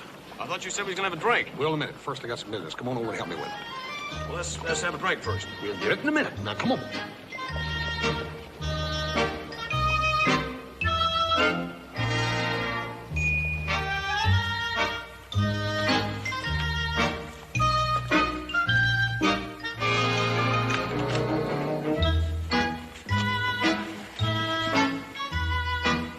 Who's that? It's a little gal I met on the stagecoach this morning. Now, come on over and say hello to her. Oh, I want to get Come on, come on. Hi, Bonnie. Oh, you're back, Mr. Hoss. Yeah, I told you I would be, and I brought a good friend of mine. This here is Wade Tyree. Say hello, Wade. Hello. Oh, here comes Mama. Hey, what's this all about, Hoss? Well, nothing to get excited about. It's just a lady and a little girl I met on the stagecoach this morning. Will Jeffries was supposed to pick them up here. Jeffries? What kind of a woman would want to meet that polecat? I don't know. She came all the way from Illinois now. Mr. Cartwright, I'm so glad to see you again. Hi, ma'am. I hope I wasn't too long. No, I've been resting in my room. The trip was more tiring than I'd realized. Didn't seem to get little Bonnie down too much. Mr. Hoss, is that a real Indian? He sure is. Come on over here and sit down. Oh, excuse me, Miss Hinton. This is a good friend of mine, an old and dear friend, Wade Tyree. Wade, Miss Hinton. How do you do, Mr. Tyree? Hello, ma'am. Mr. Cartwright, didn't you find Mr. Jeffries? Well, ma'am, Wade and me were just talking about Were you a Jeffries. friend of Will's, Mr. Tyree? Me? No, ma'am. You a relative of his? To tell the truth, I came out from Illinois to marry him.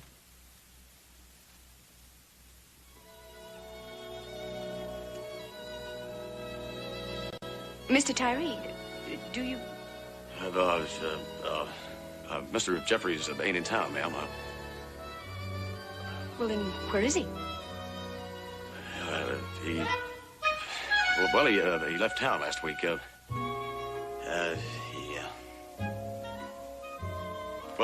He married a widow with money and moved to California. Mommy, how are we going to marry him if he moved to California? Hush, hush, hush, hush, Bonnie. Mr. Jeffries ain't a man to be trusted, ma'am. Never was. But he wrote to me. I have his letters. Well, you see, I met him back in Illinois last year. We've been corresponding ever since. Well, I sold everything we had, sent him the money to buy us a little farm. What are we going to do?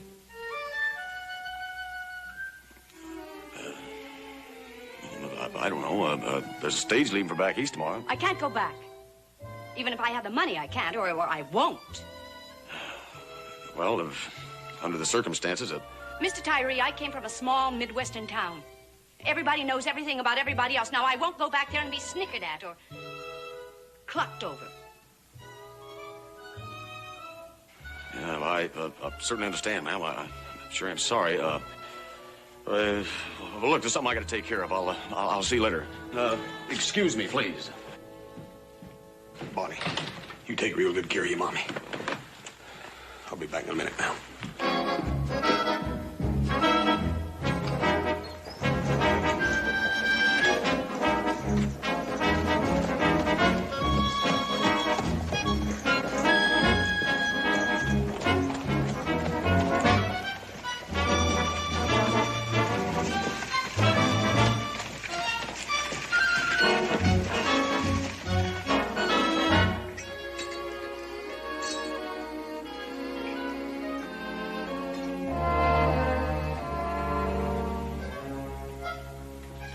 Hardly any time to be boozing, Wade. Get away from me, you. Look, I know what you're trying to do, and forget it. Besides that, you promised me this drink. Yep, sure I did. If you wanted it. Well, I want it. No, you don't. Not when there's folks in trouble. They ain't my folks. Hit me again, Sam. Wade, don't do it. Hit me again, Sam. Wade. Now, look, climb out of my hair, hoss, and let me get drunk all by myself. You can't afford it, Wade. Think about that poor little gal in there. Hoss, will you go away? I ain't no nursemaid. No, you ain't. You're a man, Wade. And you can't force a man to do something he don't want to do. Well, that's for sure. But there's something else for sure.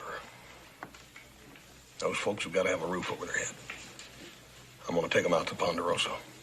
The least you could do is give me a little bit of help. Well, all right. Promise me you'll drop me by my place first.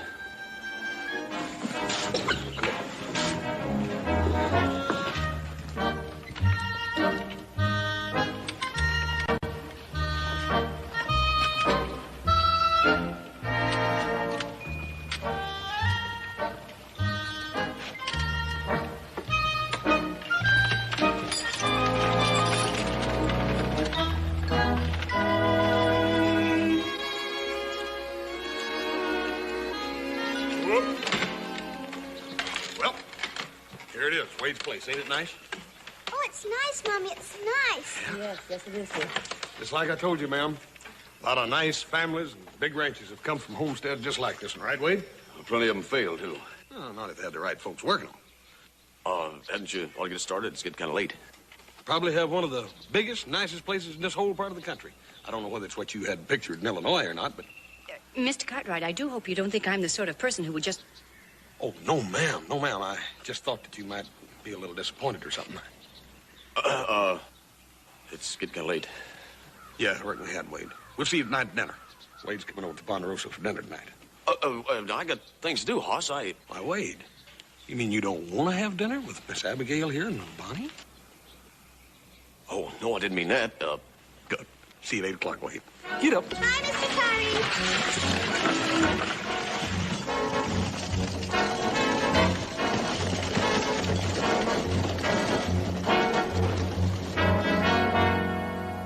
Miss Hinton, this is my Paul Ben Cartwright. Welcome, Mrs. Hinton. My son and I are very happy to have you both here. Well, I do hope this isn't an imposition, Mr. Cartwright. Your son assured us it would... Hoss was perfectly right. Now, I know you've had a long journey. You must be exhausted. Would you like to rest before dinner? Well, yes, I am rather weary. I'm afraid we both are. Why don't I show you up to your room? Hoss, why don't you let Hobson do that? All right. This way, Mrs. Fine. Thank you.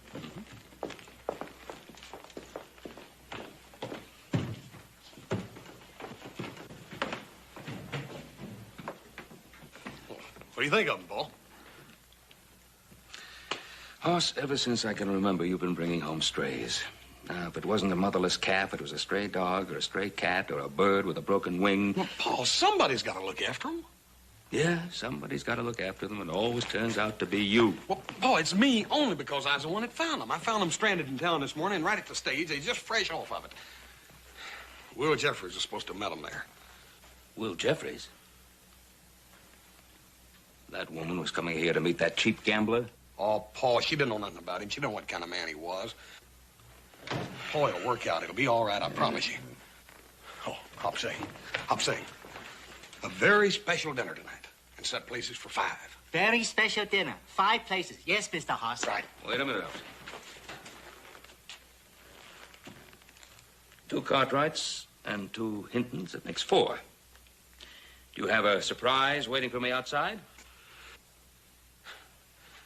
Well, as a matter of fact, Paul, I invited Wade Tyree to dinner tonight. You invited Wade Tyree. Thank you, Hop Sing. Now, just exactly what is that individual going to contribute to your little party? Now, wait a minute, Paul. Wade's sober today. Huh? And besides, I think Miss Hinton might kind of like him. Oh, she's already met him. Yeah. And who was it that introduced them? You? Yeah, and they hit it off just like that, Paul, all 3 of them. Yeah, just like that. Huh? Yeah. And now my good Samaritan friend is going to have a nice little dinner party for them all here. Now, you listen to me, Hoss.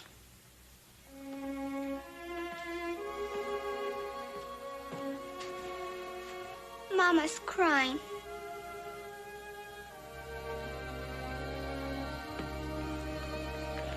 You still want me to turn my back on him, Paul?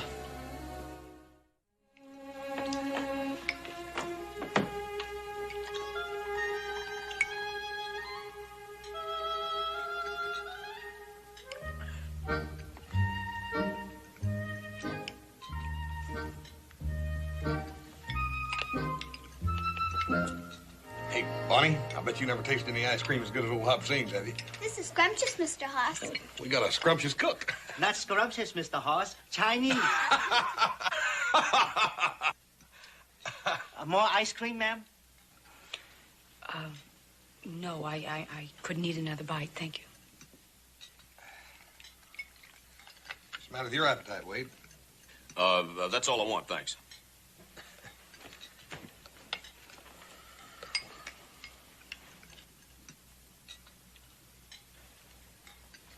Hey, Paul, you know, for a feller that's only been out here 5 years, old Wade has put together a pretty nice place, hasn't he? Nice herd. Yes, I believe you did mention that. Hey, Wade, you remember Jack Hastings' wedding? He married this little gal. She was a mail-order bride. And, oh, excuse me, Paul. Anyhow, she cried all night the night of the dance. Remember, Wade? Never thought it'd work out. Fact is, right now, they got one of the nicest places in the whole country. 5 great big old healthy strong sons and a big herd of cattle are doing fine. I'm sorry, excuse me. Oh, Bonnie?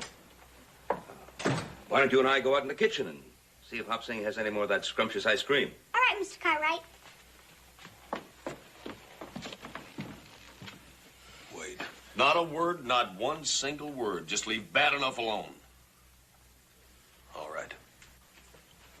There's a door over there, Wade. Why don't you go on out of it? Go as far as you like. Go all the way back to New Hampshire if you want to. But let me tell you something, mister. Everybody needs somebody. You can't blame me for remembering that with your bare hands you cleared 160 acres. Built that house, the barn, the corral. That's all in the past. Means nothing. Then why didn't you clear out? Why didn't you go on back to New Hampshire when that little gal jilted you? What are you doing still sticking around here? Whiskey don't do its best unless you got a home to drink it in. If that's what you want to do, if that's all you want to make out of your life, you go right ahead and do it. But you, first of all, go out there and tell that little gal that I made a real big, bad mistake. You tell her that you ain't no good for her. You go tell her that.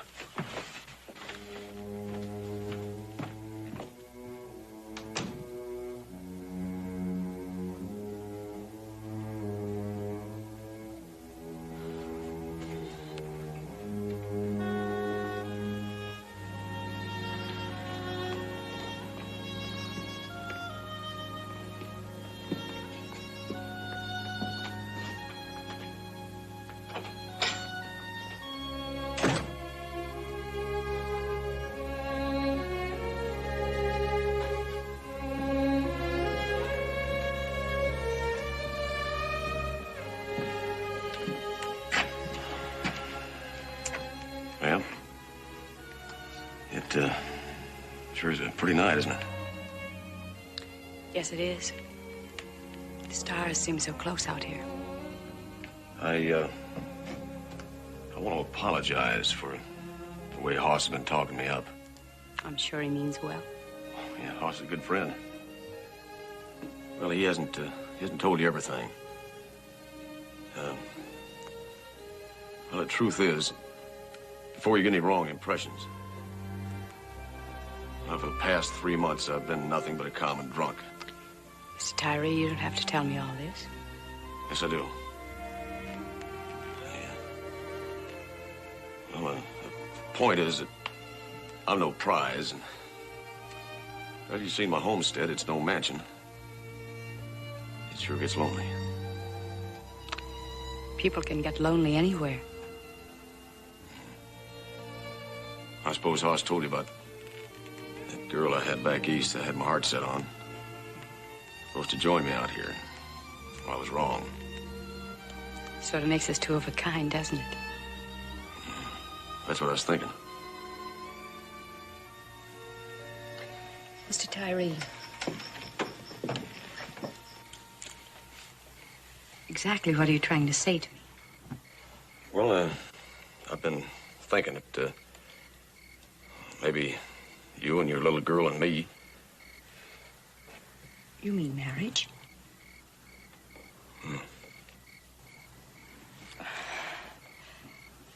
But I don't love you, Mr. Tyree. Right now, there's no love in my heart for anybody. Me neither. But you can't go back. You've never seen the inside of my cabin. It's fixed up real pretty for a bride. I don't know what to say.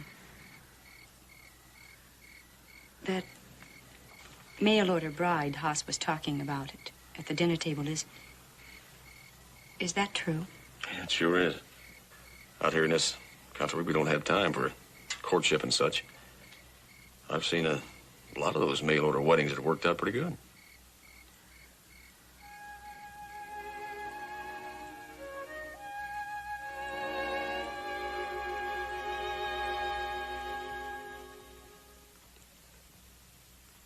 You know so many tricks, Mr. Hoss. Yes, sir. And I learned every one of them from Hop Sing.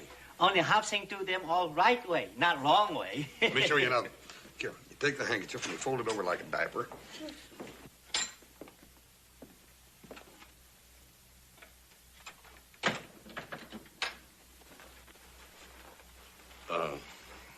Mr. Cartwright? Yes, Wade? Well, Abigail and me got something we'd like to tell you and Hoss. Yes, we're going to be married. That's great, Wade. Congratulations.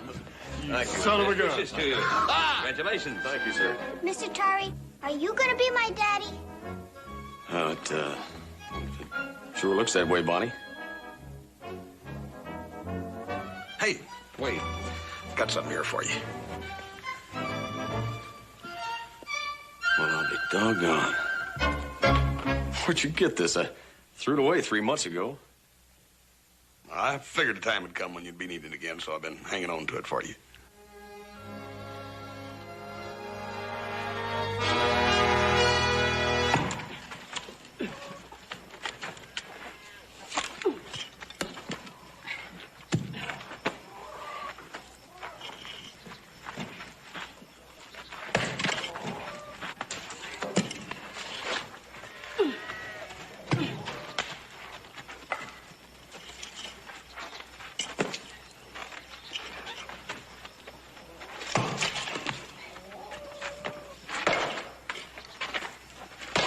Having troubles? Oh, Hoss, I'm so glad to see you. How are you, Miss Abigail? Oh, I don't know. It seems to take me forever. Well, we'll soon remedy that. Stand right over there. Where's that husband of yours? Well, he went into town to cash the bank draft for our cattle. Yeah, he sold them, huh? The ones that got through the winter. Better than market prices, too. You sell him that Denver buyer he's telling me about? I don't know, Hoss. I'm afraid I'll never learn to chop wood. What's the matter, ma'am? You worried about making the change from a city gal to a farm wife? Oh, you're right. I am worried. Oh, Hoss, it's a hard country, and it's pretty lonely. Yeah, it is for everybody at first, though, Abigail. For couples newly together, it's even more so. First, you've got the discovery of each other. But after a time, you begin to look for a sign, something, a yardstick to measure your partnership by. For us, Wade and me, there's not much to show. We lost a lot of cattle, and oh, I don't know, the whole thing's a mess. Now, listen here. Don't you start blaming yourself for a hard winter. I mean, Wade ain't made no complaints about you, has he? Oh, no. Oh, no. Hoss, Wade's a good man. He's provided for Bonnie and me. It's just that it's taken a lot out of him. I can see that. You know what I think? What? I think you're just making worries for yourself. Maybe. But I can't forget something, Hoss. Marrying me. For Wade, that was like a shotgun wedding, and no man likes that feeling, does he? I reckon not. You said he got better than market price for his cattle now. Everything can't be all bad, then, can it? Maybe you're right.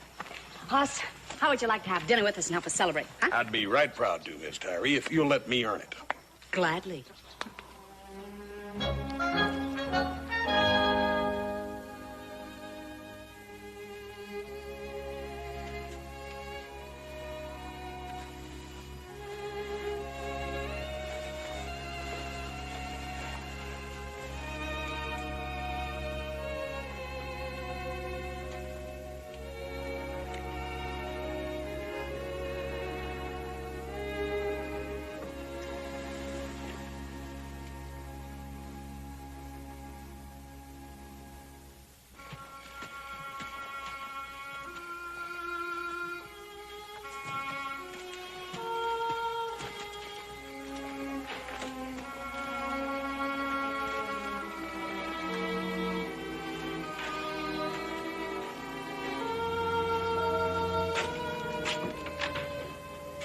Hey, hello, Wade. We've been waiting for you. Hoss is going to have dinner with us. Help us celebrate. Where's my bottle? I put it away. Then get it, I want it. All right. Abigail said she thought you'd come home a rich man. Oh, shut up, Hoss. Here, give me that.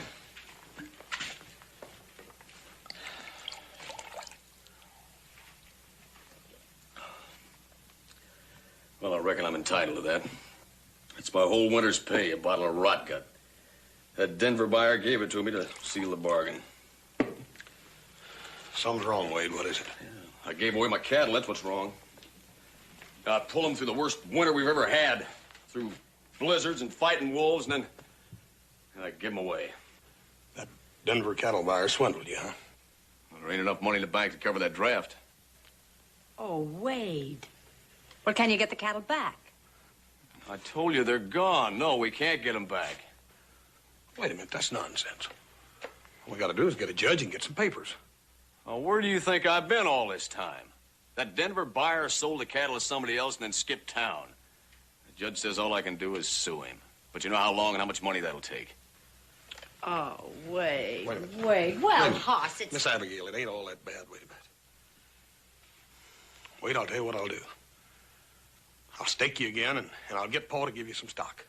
I don't want your stock. You've done enough. In fact, this whole miserable thing is your fault. My fault? Yeah. If you'd have left me alone that day and let me gone out and got dead drunk and flat broke, I might have hired out for $30 a month and found. No more homesteading. No more worries. Instead, thanks to you, I got a woman and a child that don't even want and can't even feed. That's about enough, Wade.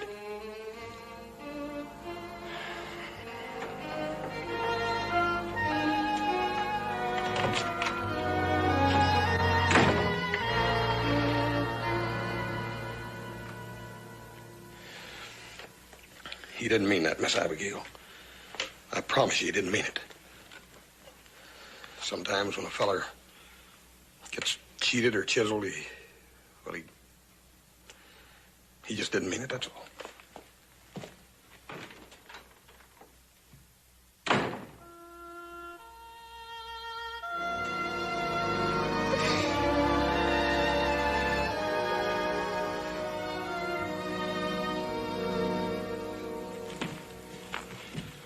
Wade. Oh, I don't want to listen, Hoss. 6 months ago, you told me if I didn't give up drinking, I'd wind up with nothing. Well, I did quit drinking, and I still got nothing. Except a family I can't support. And that's exactly why you ain't gonna give up. You know it. Nothing I do turns out right. Look, Wade, ranching ain't the only way to make a living off of the land. If you planted a crop right now, you'd have it ready for harvest by fall. What kind of crop? Vegetables. Vegetables? What kind of vegetables? Any kind of vegetables. Sweet corn, potatoes, tomatoes, lettuce, cabbage, anything that you could sell to the restaurants in town. Look, Wade, I'll buy the seed for you, and I'll help you plant it. Wade, you can't give up now.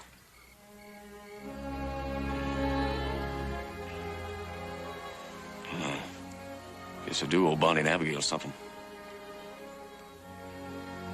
All right, Hoss, I'll take you up. Nothing else I can do.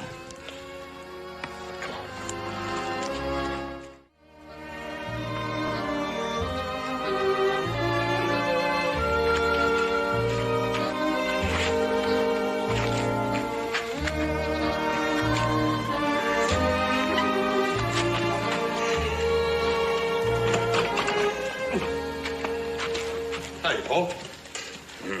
Need some help? Where have you been? I've been back over to Tyree's place. Again? Quickly, wait, I'm out.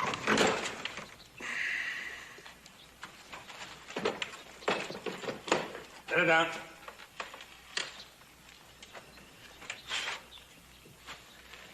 Hoss? How long is this going to go on? First you give them the seed, and then you plant the crop. How long is this going to go on? Paul, you yourself told me that a neighbor was supposed to help a neighbor. That's right. What are you going to do? You're going to harvest the crop for him, too, and then sell the crop for him? Already have, Paul. I talked to Silver Dollar Restaurant in town to contract in all of his fresh produce. And, Paul, I promised him I'd help him harvest it. I can't just let him down. There's going to be any harvest. Oh, he's got a good crop, Paul. Hoss, we haven't had a drop of rain hereabouts in over a month. Doesn't look as if we're going to have any. I've seen dry spells before. They can be pretty disastrous. Yeah. It'll rain. It's gotta.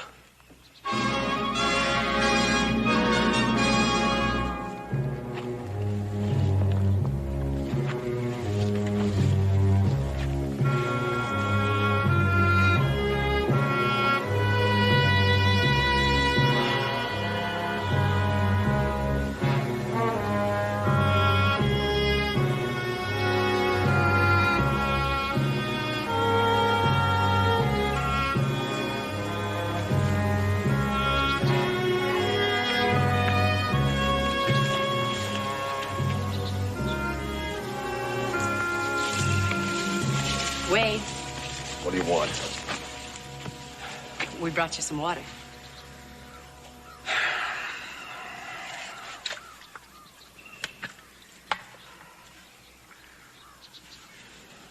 Here, take some. You? No. Oh, it's so hot, dry. It's the worst summer I've ever seen. Isn't there a chance of rain? Look at that sky. There's not a rain cloud up there. Just that sun beating down day after day. I don't think it'll ever rain again. Hoss Cartwright says... I don't care what Hoss says. Crops die without water. Well, there's nothing else I can do here. Let's go back to the house.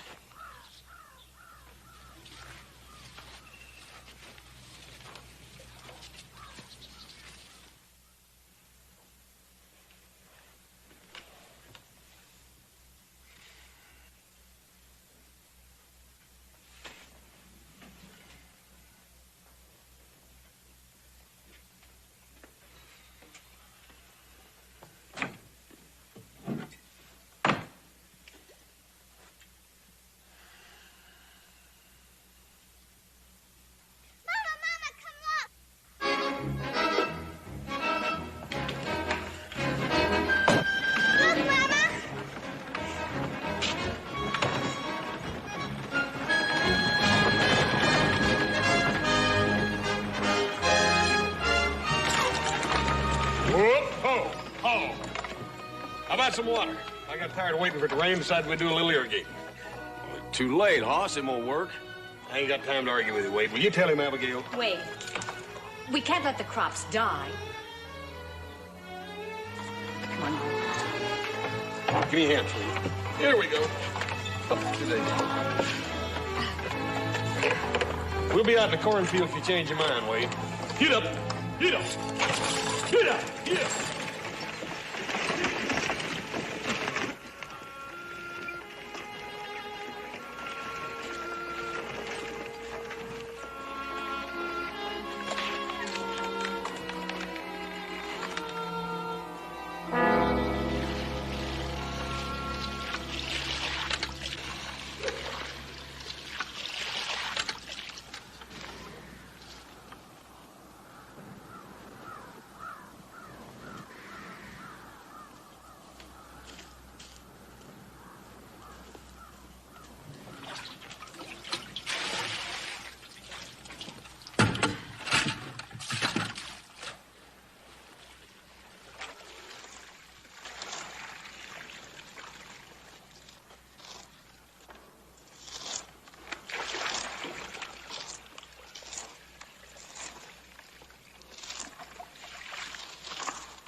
Miss Abigail, why don't you slow down a little bit? You're pushing yourself way too hard. I can't, Hoss.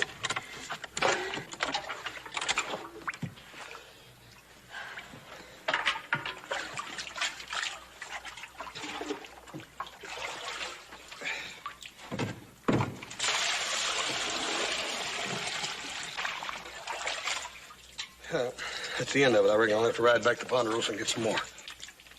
And then what? You know as well as I do, Hoss, it'll take a rain to save this crop. Now, you listen to me. Mama, please! Mama, please, please! I'll take her to the wagon. No, don't touch her. Stella, don't touch her. You don't want us, you hate us. You hate us and I hate you. Come on, honey. Take Miss Abigail back to the house. I'll go get the doctor.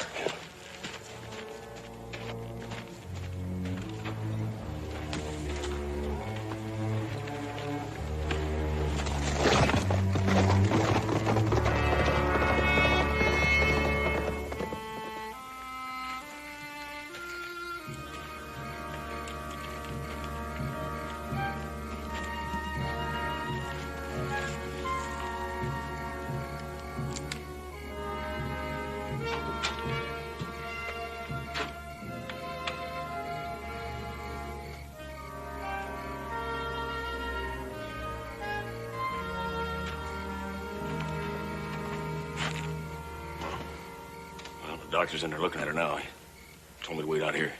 How's Bonnie? She's asleep now. I covered her up. Look, Wade, you're dead on your feet. Why don't you get some rest? You're going to need it for tomorrow's work. I'll get the water over here first thing in the morning. What for? I don't care anything about that crop now. Don't you talk like that. Dadgummit, you got me. You got anything I got. Money in my two hands. You know you can depend on me. Oh, I've been a rotten husband, Hoss. And a worse father. I gave everything I had to this place. And gave them nothing. And that Bonnie, she hates me. That child just hates me. That ain't so. She didn't mean what she said. She was just wrought up. The little young'un was dog-tired.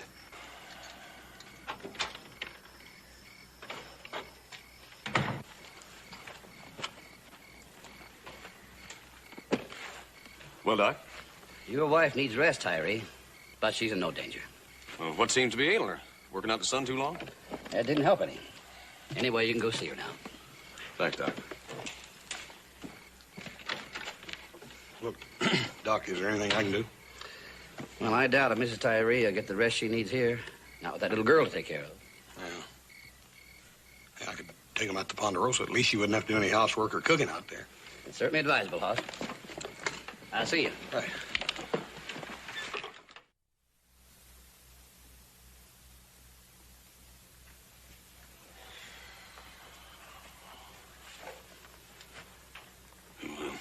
Gave us quite a scare. I'm sorry.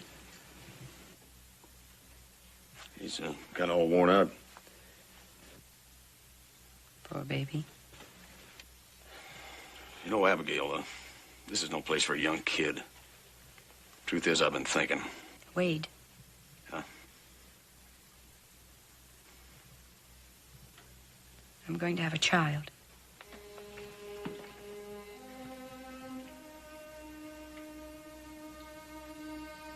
Wade?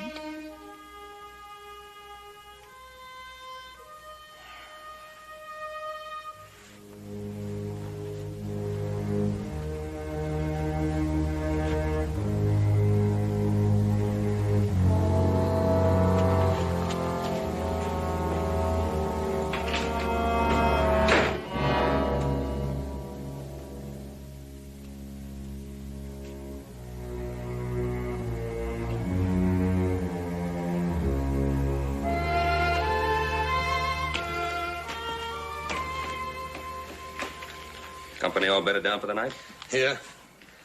Little one's sound asleep. She's all tuckered out. What about Abigail? Sitting up feeling better. Wants to talk to Wade. You know where he is? By the barn. What about his crop? Oh, I think we could probably save enough of it that he could scrape by, maybe. Well, you know, we'd all be happy to pitch in. But, it's his decision. Yeah, I know. But it seems like that. Remember what I said? Hoss. Wade, Abigail wants to talk to you. Oh, good. Now, look, I want you to come along with me and hear what I got to tell her. What are you going to tell her? Never mind. Just come on along, will you?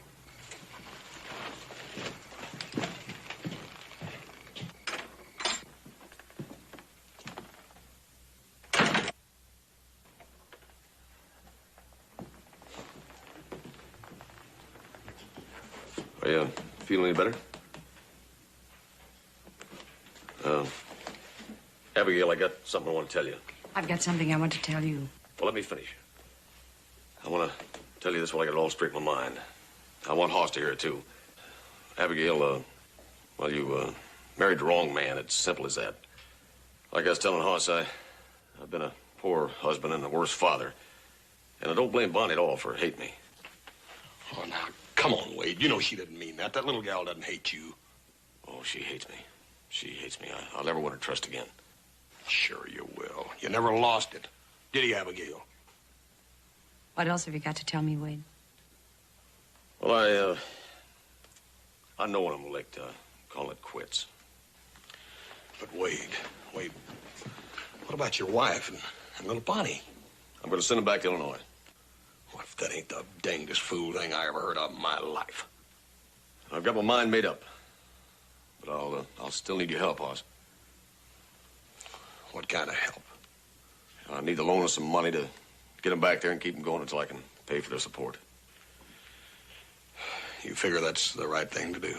I mean, with a new little one coming on and all, right? Do I get the money or don't I? If that's the way you want it. That's the only way. They can go as soon as Abigail feels like she's strong enough to travel. Well, I'll have no part of it. I'm going to wake up Bonnie and we're going home. Home? What do you mean? The house? What other home do we have? Abigail, there's nothing there. Crops are dying. There's no cattle. There's nothing. Oh, Wade, all your hopes and dreams, they're there. Well, that homestead's as much mine now as it is yours. If you choose to leave, then go. But I'm not quitting. I'm staying. I'll get Bonnie. That's a way to talk, Abigail, and I'll be out there to help you all I can, too. Oh, no, you won't, Hoss Cartwright. I don't want another favor from you ever. Do you understand? Abigail, what are you talking about? I think you know what I'm talking about. You've cut my husband down to nothing with your interference, forcing your help on him. Forcing it? Yes, I said forcing it.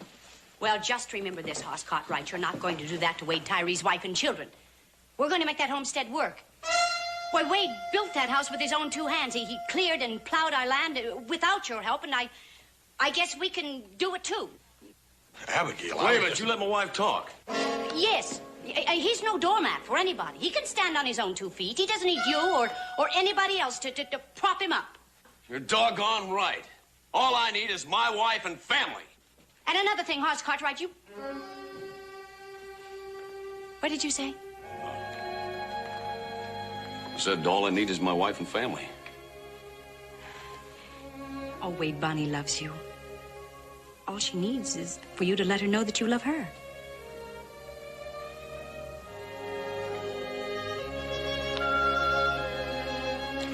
Go upstairs and wake her up and we'll go home. All right.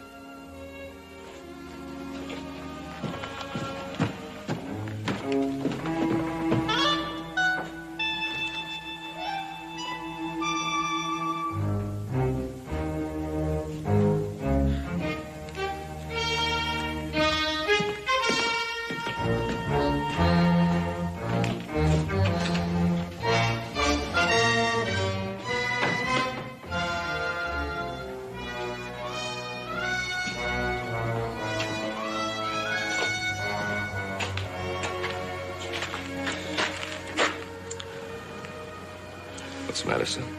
People. I just don't understand them. Confusing. Strange thing about people. They wouldn't be much fun any other way.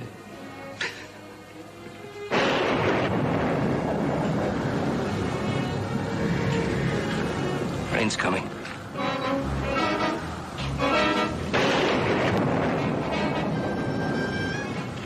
Hoss, it's going to rain. I have nothing to do with it. I ain't responsible for this.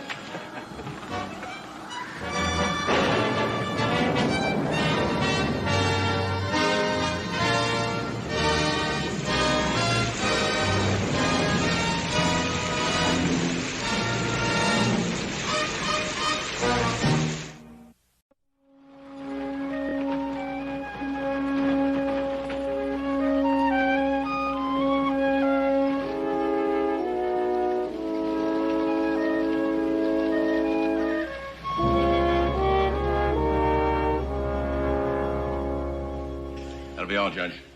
You may step down.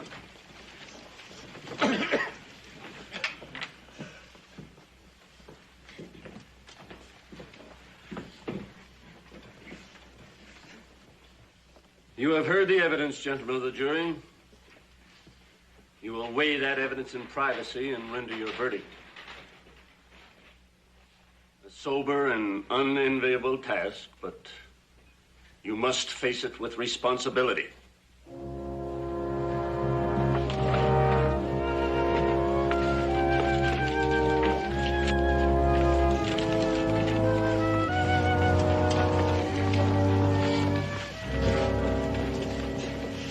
You bet, Judge. Send those good men into their little hate closet, that's right. Send them in there so they don't have to look at me when they tie that rope around my neck. Weigh the evidence, huh? Seems to me around here lies weigh up heavier than facts. And you gaping bunch of sheep. Like a medicine show, ain't it? That's right. Step right up and get your tickets. See a man do a rope dance. See him kick, see him squirm. Man, stop it! And don't forget your box lunches. You're not doing yourself any good. Ooh, it's mighty hot, gents. Mighty hot. Well, I guess it's best to get this over and done with. I got chores waiting at home. We all got things to do. Right. Well, let's get to voting. I think all of us see this the same way, don't we? Murdoch? What else? Guilty, of course. Murdoch said it. What else? He's guilty. Yeah, guilty. I had a field of wheat once and had to plow it under. Bad seed, bad crop. Sometimes people are the same. You know, Wren's pa was no good, town drunkard. His kids following in his footsteps.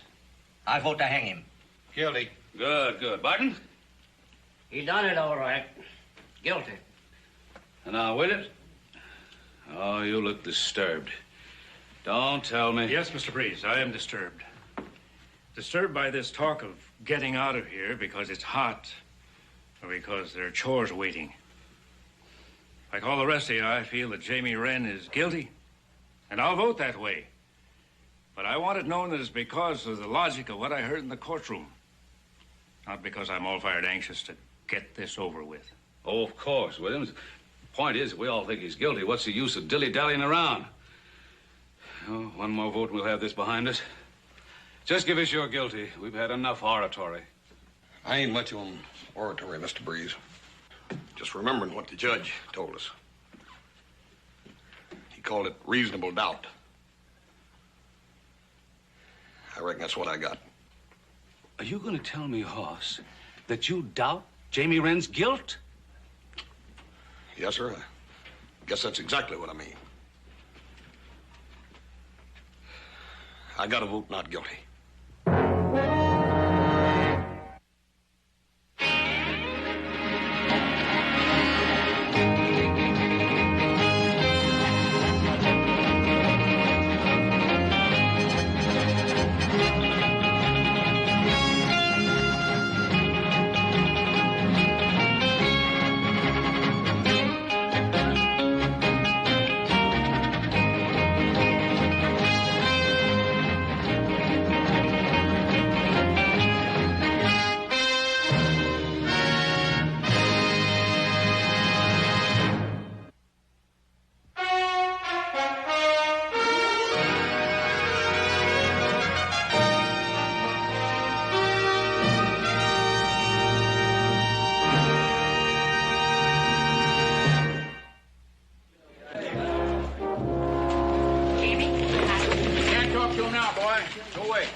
Some more, hey, Junior? Some pal you turned out to be. I know I wasn't in court, Jamie, but I was right out here all day waiting. How did it go? Are you going to be... did they... Set me up for hanging? No, not yet, but they'll get around to it for sure. Seems there's a squeamish chap on the jury, and hanging don't set too well with him. The one friend you got in this world, and you can't say a good word for him. Junior's the only friend I got. That guy on the jury ain't any friend of mine. The reason he's holding out for so long is for the buck a day he gets for sitting on his duff. Let's get you back to your cell. You can talk to him later, Junior. Yeah. That's right, you can. Why don't you come by later, Junior? We'll have us a regular old tea party, huh? How about that? Let's go.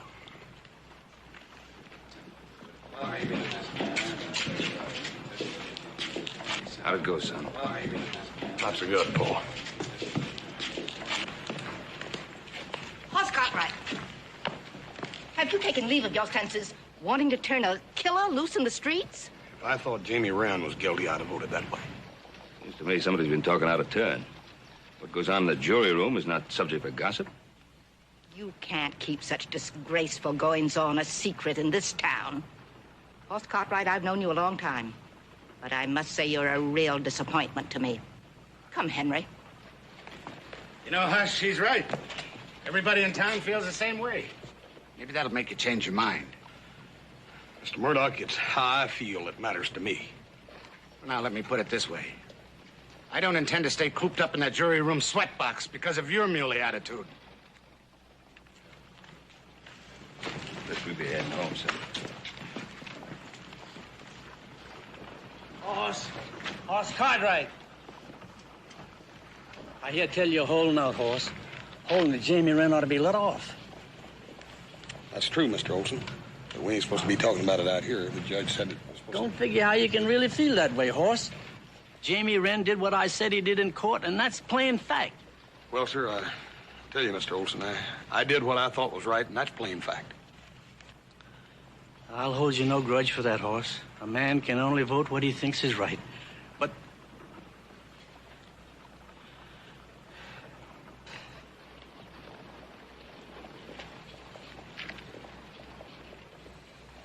Oh, you've remained silent through this whole thing. Come on home.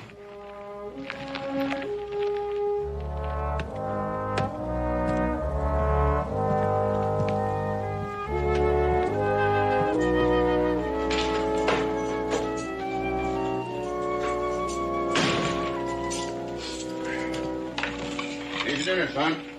You mean swill, don't you, badge man? Just pocket a mean profit from the money they give you to feed us prisoners.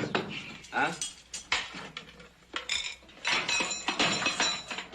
Look, Graham, most jails, you want your grub, they make you cook it. Now, this is restaurant food. Same identical as they serve their customers. Oh, I do believe you. I do, for a fact. Difference is you probably scraped off the plates they sold yesterday. The law says I got to feed you. You don't have to eat it. Well, I'll try and choke some down, badge man. Otherwise, I might just pine away and die of starvation, and you'd be cheated out of your hanging fee. That'd be plumb terrible, wouldn't it? You being cheated out of your hanging fee. What I don't like about it is all the rules are always setting down for me. What rules? Oh, well, Breeze and the rest of them they're always telling me that the law says an eye for an eye and a tooth for a tooth. How come they don't say nothing about turning the other cheek or loving thy neighbor?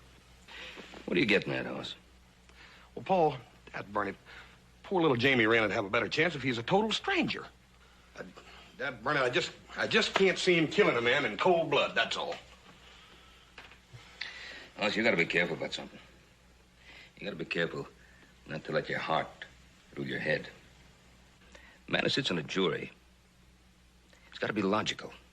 He's gotta look at the evidence, got to weigh the evidence. Paul, that's exactly what I'm doing. The only evidence I have heard, the only evidence, is Olson's word that Jamie Wren killed his brother. You saying that Olson lied? No, I ain't saying that.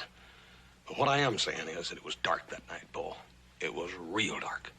It would have been real easy for Olson to have made a mistake. Too easy to hang a man on the strength of it. Answer me this. Am I wrong in what I'm doing? Man is never wrong doing what he thinks is right. You better get saddled up. You're gonna be late for jury duty. Just some grass, my bear.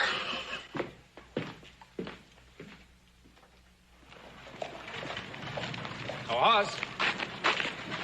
You know you're going to take a real beating from those other jurors today. No chance of you changing your mind, I suppose. Mr. Williams, I can't understand. Everybody expects me to change my mind. Has it ever occurred to any of them that they might change theirs?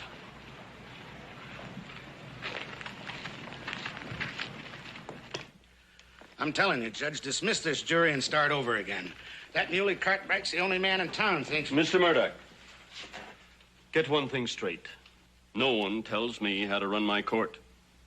You'll go into that jury room and you'll return with a unanimous verdict, whether it takes today, tomorrow, or the rest of the month. Do I make myself clear? Well, now, let me make myself clear, Judge. I got a ranch to run. I can't waste all this time. You call it a waste of time deciding whether a young man should die? No, I don't mean that, Judge. What I mean is the rest of us jurors has decided like we were supposed to. That fool Cartwright's holding us up.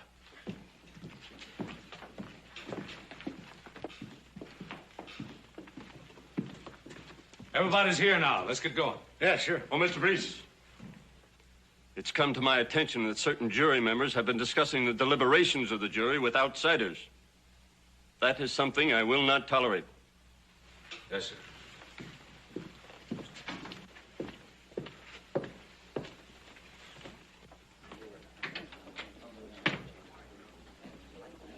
Well, now, Hoss, how about it? Changed your mind yet? Oh, surely you want to get this thing over with. Getting this thing over with is not exactly my notion of our purpose in being here, Mr. Breeze. Now, we all know why we're here. To find Jamie Wren guilty. Yeah, but don't you see, I still think he's innocent. Now, Hoss, we can't stay here day after day. Why don't you get off your high horse and swing over to our side? Because he likes to hear himself talk, that's why. Hold on, Murdoch. I don't agree with Hoss, but he's got as much right to his opinion as the rest of us. Opinion? Oh, come on, Hoss, be reasonable. And none of us here like this job any better than you do. The law says we got to do it. You think I want to see that young man hang? Well, I don't. I don't make the laws. I just do the best I can. Now, Hoss, we're going to try to convince you of Wren's guilt. I want to appeal to your logic. Now, if you remember when Olson was on the stand under oath, he had no hesitation in making a positive identification of Wren as the man who killed his brother.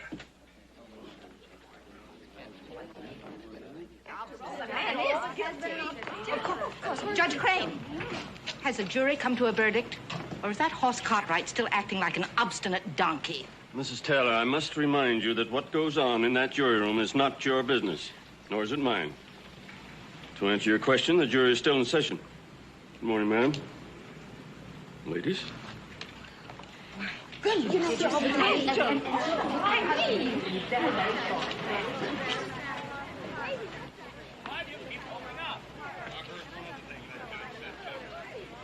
I heard him say reasonable doubt, and I got a reasonable doubt about What is the doubt you have? All day we've been arguing with that pig-headed fool. All day. We gotta do it again tomorrow. I tell you, I'm getting fed up. Cartwright must be a stubborn one, all right. He is. Why is he again stringing up that young killer? Well, Taylor, he...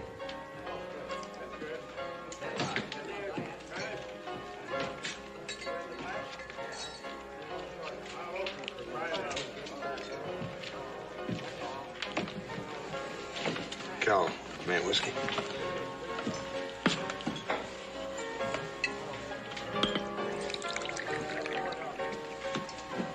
Howdy, Hoss. Howdy, Mr. Olson. Word's out that you're still wanting to turn Wren loose.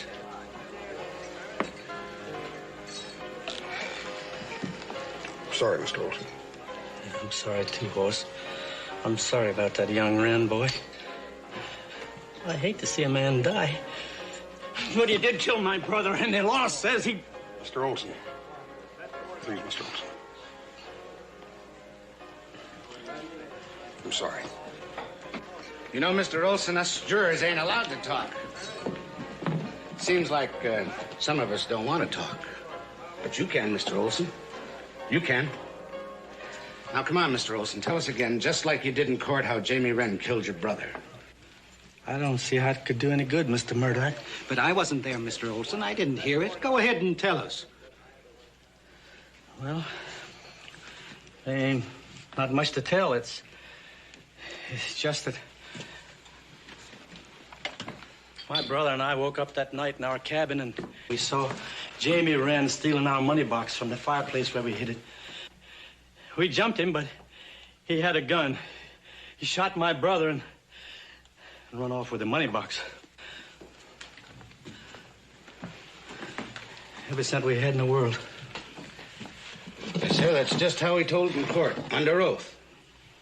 But it appears some of us weren't listening real good. Mr. Murdoch, Jamie Wren has already had a fair trial. We're not going to hold a kangaroo court in here. You got a guilty conscience or something, Hoss? I ain't holding no court. Just refreshing my memory on what happened. Cal. This bill. It's got my mark on it. It's part of the money Jamie Wren stole the night he killed my brother.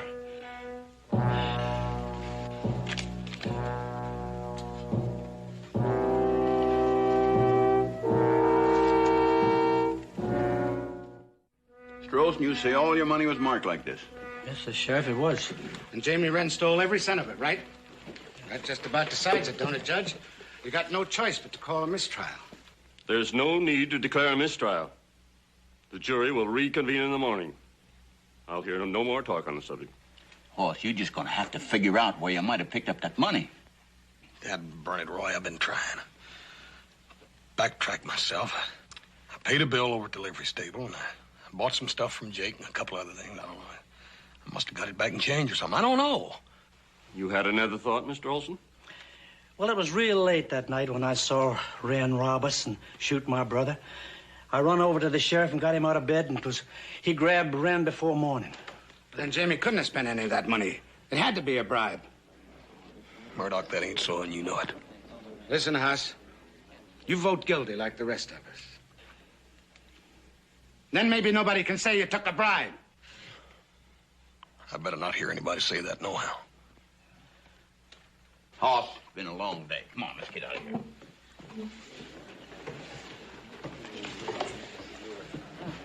Good night, boys.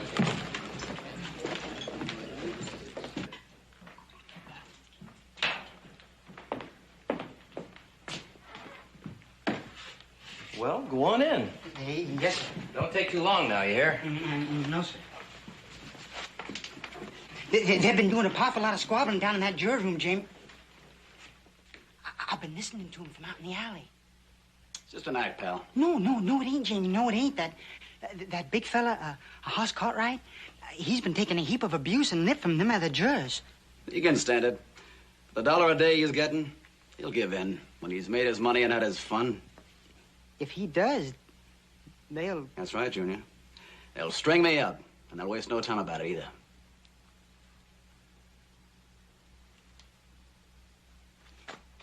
Look, quit trying to save my feelings, will you? Because I ain't afraid of him. They get no satisfaction out of me. No crawling, no whining, no nothing. And for something that you never done. It just ain't fair, Jamie. It just ain't fair. There ain't nothing fair in this world. You're either born lucky or you're born to spit on. The way I look at it, Jamie, you only got one chance. You gotta get out of here. Why didn't I think of that, Junior? You know, I think I'll just call that deputy over here and ask him to unlock this cell.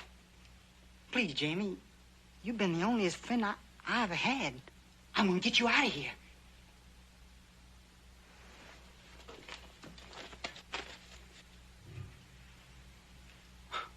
Why, brother? I'll go...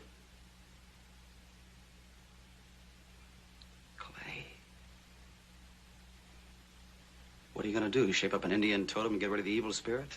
Oh, no, Jamie, no. I'm not gonna make an Indian totem. I figured if I could get the key... I'll get him over here. Say, deputy, you mind stepping over here for a second? Thanks for dropping by, Junior. Thanks a lot. See you later, huh? Now what, Ren? Tell me, can a prisoner make a complaint around this here jail? What do you mean, complaint?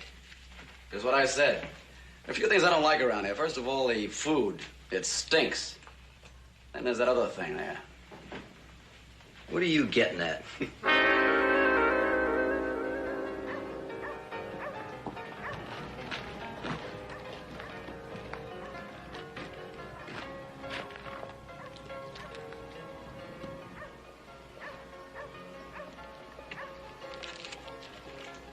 Hey, kid! Hey, kid!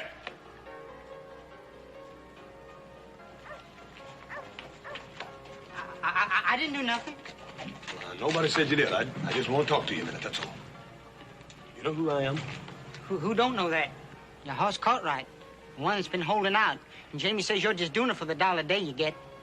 Now, Jimmy's wrong. Now, I know you're a good friend of Jimmy's, and that's why I want to talk to you.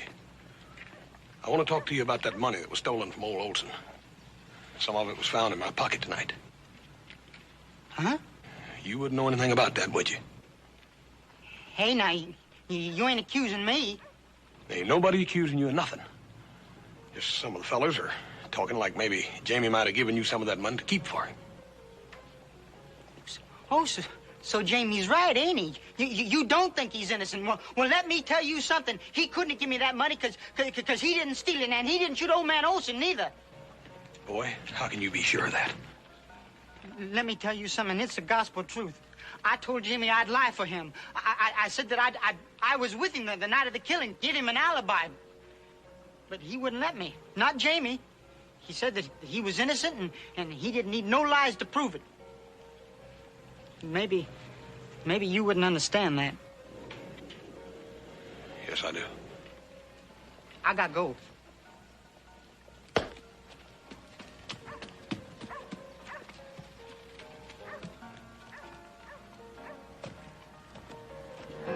Proves we're right, Taylor.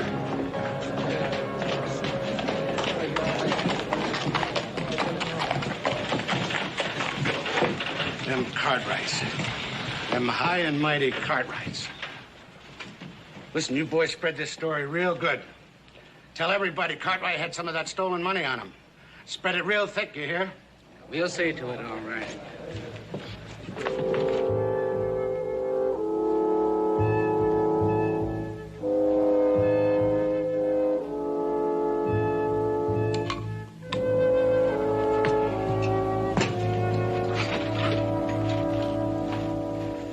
Alice, why don't you get to bed? Just standing around fretting isn't going to do any good. I don't think anything's going to do any good, Paul. God, I wish old Roy could find some more of that stolen money. Well, maybe he will. Meanwhile, go on up to bed. You need the rest. Tomorrow's not going to be an easy day for you. Ain't none of them been very easy lately. Well, it's going to get rougher. What that could be.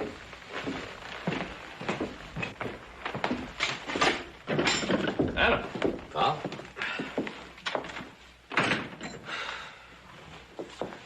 Well, what sort of a mess have you gotten yourself into? What's the matter with you?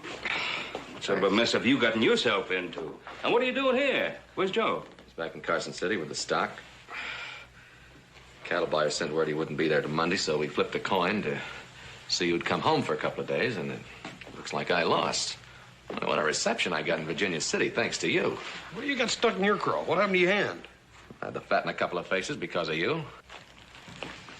Where'd this happen? Down at the Sazerac.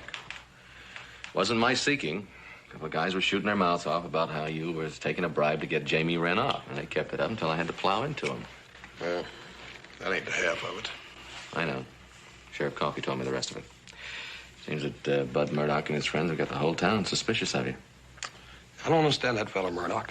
He wants to hang Jamie Wren so bad he can taste it. Always figured him for a pretty decent feller. Well, sometimes even pretty decent fellas are too much in a hurry. I'm going to bet I suggest you two do the same. Tell me something, Pa. How do you feel about Jamie Wren?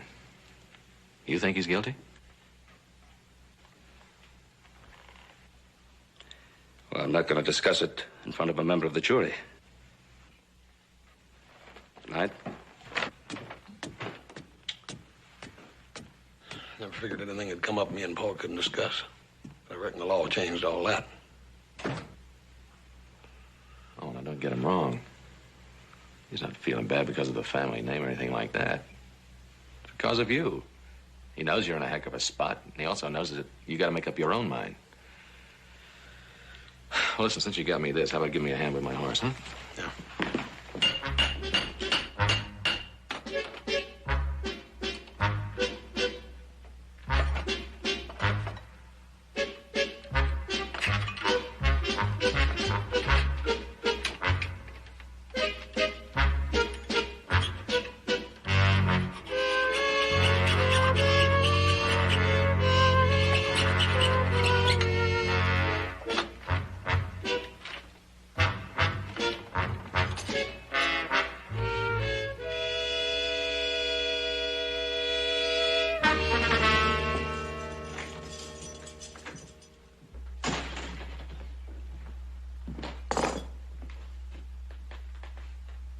Well, if it ain't the big, brave badge man. Yes, sir. You got that badge shining like a new mirror, huh? Well, you got no rope, so I guess it ain't hanging time yet, huh? Bet you can hardly wait. The jury's still out, son. You know I can't figure you out. I can't understand you at all. I've tried to treat you fair. Fair? You call throwing me in this cage for something I didn't do, then hanging around like a hungry vulture waiting for the happy okay to string me up fair?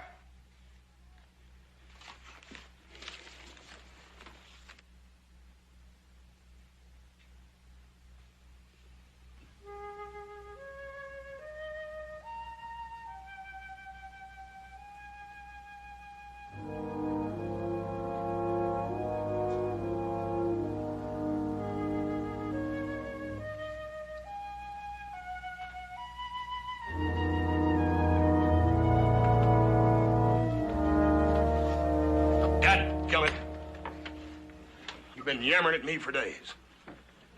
Now, the time's come for me to do a little yammering. I told you I wasn't much on oratory. But I think the time has come for me to speak my piece, and by gum, you're going to listen to me. That's right, Cartwright. You talk. You talk. I'll listen. I sure will. Tell us how Jamie Wren got to you with his stolen blood money. That's the way the guilty ones always act. All they know is violence. Now, enough of this. Sit down, Murdoch. You too, Cartwright. Like I was saying, there's a young feller, Jamie Wren, namely, sitting over there in the jail all alone. Sitting there wondering when somebody's going to come and get him. There can't be no fear like the fear he knows. Fear of being taken out and put under a hanging tree. His hands tied behind him and a rope around his neck. That's part of the punishment, Hoss. If he's guilty, Mr. Breeze, if he's guilty, but what if he ain't? What if he ain't guilty? Then you're guilty of murder, ain't you? But they ain't gonna put you in that jail, none of you. They ain't gonna tie your hands behind your back and take you out and put you under a tree and put a rope around your neck, are they? Huh? It's a lot of ifs, Hoss. None of us here have any doubt. Any doubt at all. Jamie Wren is a killer. Ain't there, Mr. Breeze? Ain't there no doubt?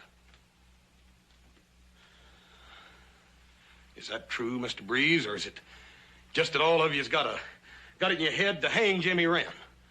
And there just ain't no room left in your heart for any doubt. The law's a mighty peculiar thing. It's all black or white. Yes or no. There ain't no in-betweens. It appears to me that you fellers have been thinking a lot in the black, while I've been dwelling in the in-betweens. You can't half hang a man. That's right. That's right, Mr. Breeze, you can't.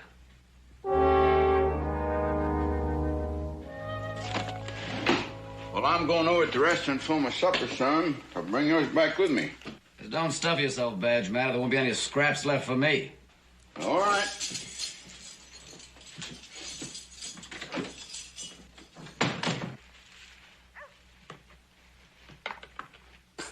Jamie?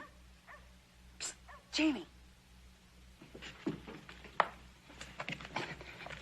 And I got 2 horses out in the alleyway.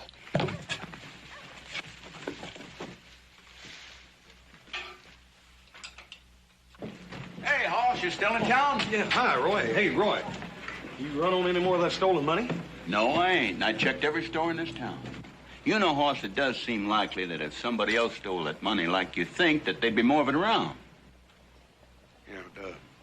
See you in the morning. Yeah, night, Roy.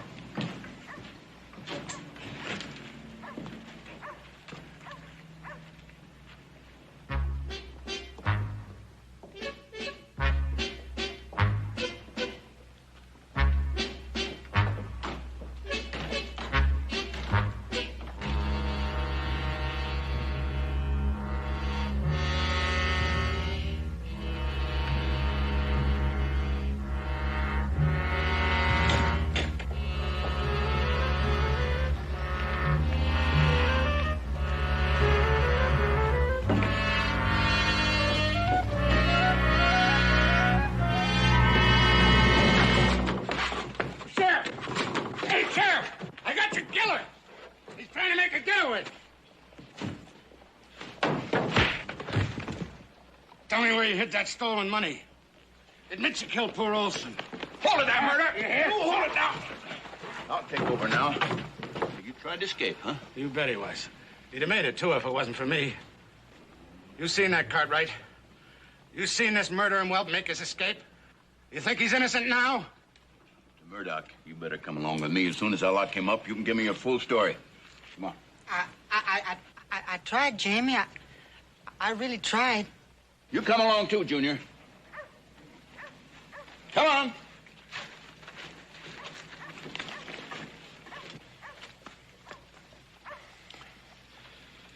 You tried, Junior. I reckon we both did.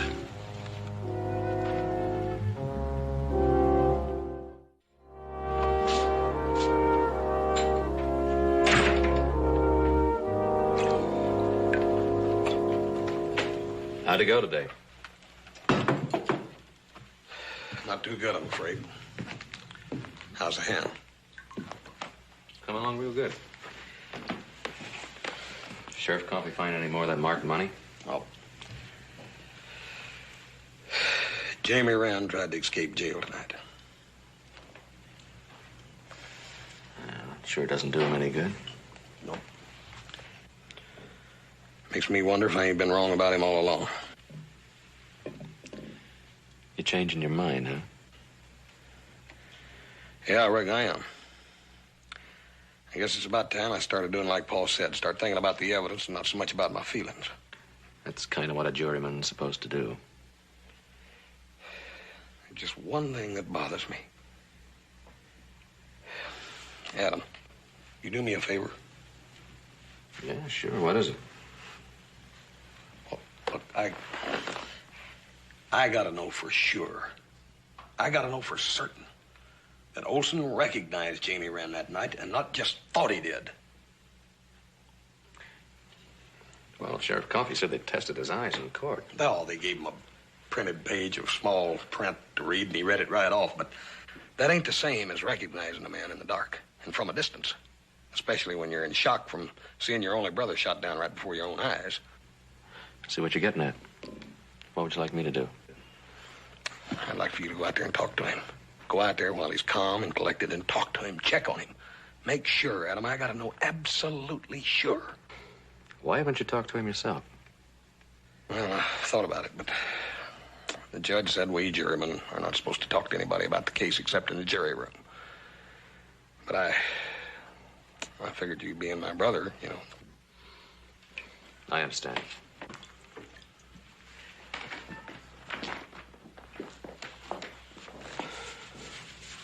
All right, Missouri Mule. I'll talk to him. It's nice and dark tonight, too. I'll find out just how good his eyes really are. Well, that'll take care of the paperwork. Now, if you just sign this report, Mr. Murdoch. Thank you very much. Nothing of it. Just happened to be in the right place at the right time. Say, Sheriff, did you catch the look on Cartwright's face when he realized Wren was trying to escape? You know, Wren, I think the jury will finally reach a verdict of guilty tomorrow. You got a dirty soul, ain't you, Murdoch? A dirty, vicious soul.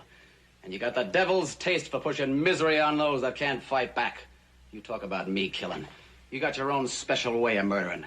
Listen, if I had killed 10 times over, I wouldn't trade my soul for yours.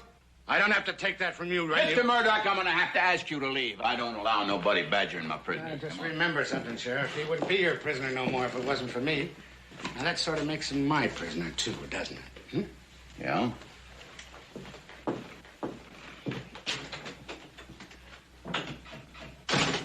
Hey, Sheriff. Yeah? Is that true, what he said? I mean, about the jury coming in with a verdict tomorrow? I don't know. It wouldn't surprise me none. After all, Hoss Cartwright was the only juryman that was holding out for you, and you had to go and pull this foolish jailbait right in front of him. Well, it's like I've said. There's some people born lucky. No rhyme, no reason. Just born lucky. And there's others that have trouble dribble on them all their lives, like sand in an hourglass. Dribbling down and piling up. Now, don't get too far down in the dumps, Jamie. I mean, after all, we don't know for sure if Hoss is going to change his mind.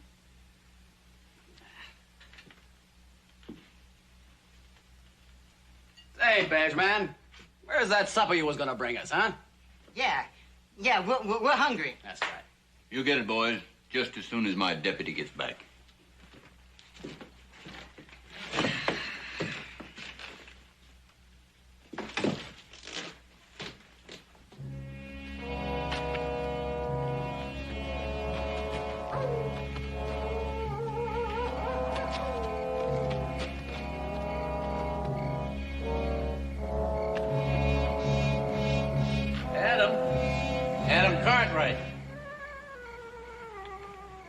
Yeah, Mr. Olson? Over here.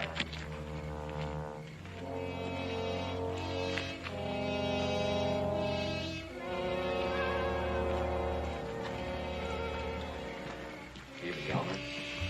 I just came by to pay my respects. I'm sorry about your brother. Glad to see you, Adam. Come on in. I'll light up the oil lamp. Yeah, I didn't see you light when I rode up. I thought maybe you were asleep. I don't burn the lamp much, Adam.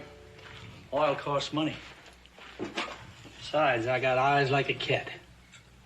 Yeah, so I just found out. Hey, won't you sit down, Adam? Thanks.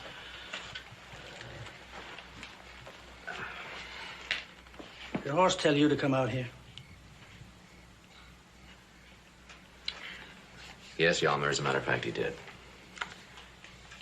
I just got back in town, and we were talking about it, and he's still kind of concerned about the testimony at the trial, you know, as to whether or not you saw what you said you saw, and... Well, we talked, and I agreed to come over and maybe, you know, go over it with you once more, real careful-like, and maybe help him make up his mind. Well, you can see for yourself what good eyes I got. Yeah, sure gave me a start out there in the dark. Well, if you went back and told that to Horst, wouldn't that satisfy him? Yeah, maybe. Well, then Horst could vote with the jury, and then they could bring in a verdict of guilty against Jamie Wren. Yeah, but I can't tell Horst how to vote. Oh, I know that, Adam. All I'm looking for is a way to end it, once and for all. First, I wanted to see Wren hung for what he did. I wanted vengeance for my brother. Adam, maybe the jury could just give Jamie a life sentence. Well, of course, the jury doesn't determine the sentence. It'll be up to the judge. But I don't know. Crane's kind of got his hands tied. Jury comes in with a guilty verdict, I feel pretty sure you'll sentence him to hang. So be it then.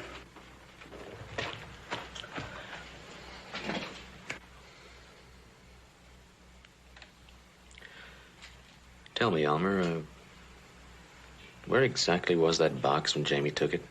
Oh, I'll tell you all about it, Adam. You see, I was oversleeping in that bed, and my brother was over here. Yeah? And this noise woke me up, and I looked over and I saw Jamie Wren at the fireplace, and he'd found the money box behind the stone. Well, my brother was scuffling with him. I jumped out of bed and ran to help him, and there was a shot. My brother fell. Jamie grabbed the money box and ran. How do you suppose he knew where the box was hidden? Oh, folks around here know we are frugal, Adam. They figure we got a hoard hidden someplace, and, well, where else in here would you hide a money box up in the fireplace? Yeah, you're right. That's a nice one, too. Matter of fact, you and your brother did a very good job on this place. My brother didn't help me. I did it all by myself, this whole place with my own hands.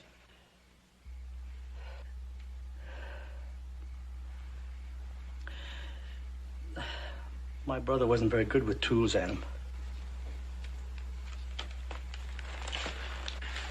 Yeah, I understand.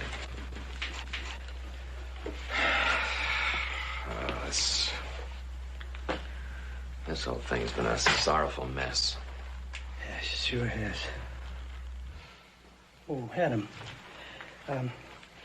tell me, Jamie Wren, after they hang him, what then? Boy comes from a poor family. End up on Boot Hill, I suppose. Well, Adam, I want to make a contribution. To see to it that Jamie gets a headstone.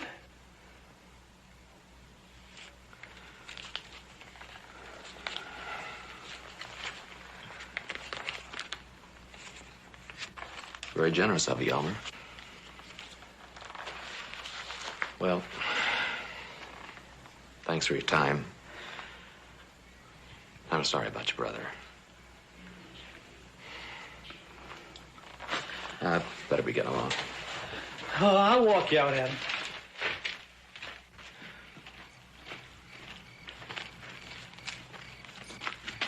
Hey, Elmer, it's kind of a long ride back, and all that talk made me thirsty. I think I'll have some of your well water. Adam, I got a fresh bucket in the house. I'll go get it. Well, don't trouble yourself. The well's right here.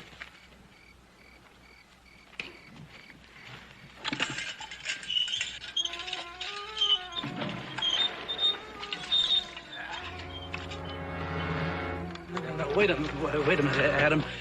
You're my guest. Let me. Oh, thanks, Elmer.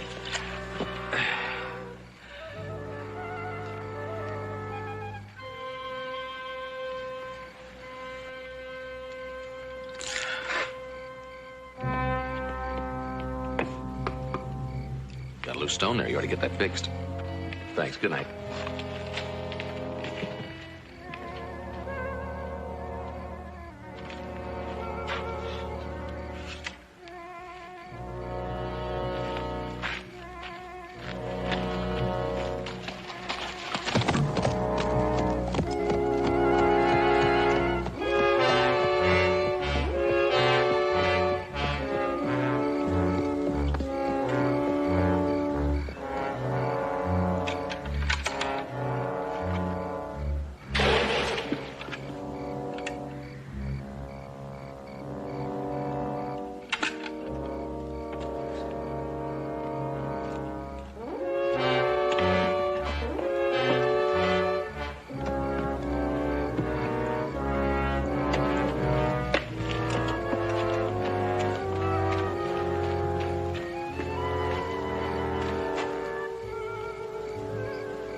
Say the whole thing was kind of accidental.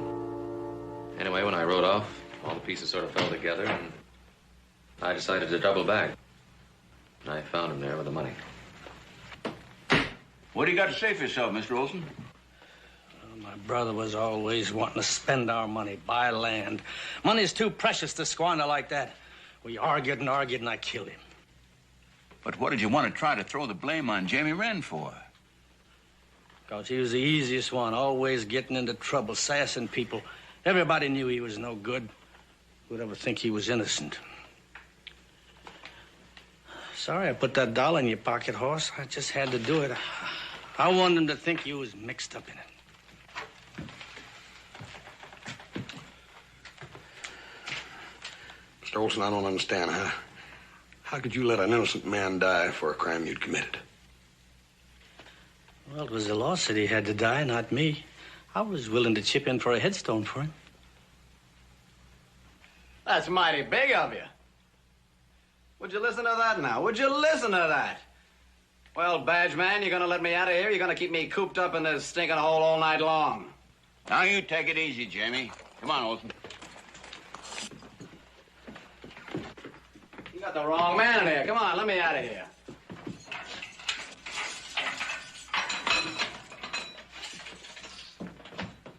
Yes, sir, badge man. You keep that badge polished. Who knows? Someday you might even make U.S. Marshal, huh? Well, you're a big man, Cartwright.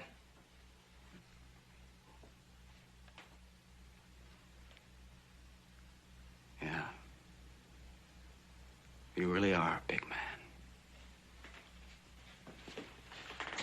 man. Well, see you around, citizens.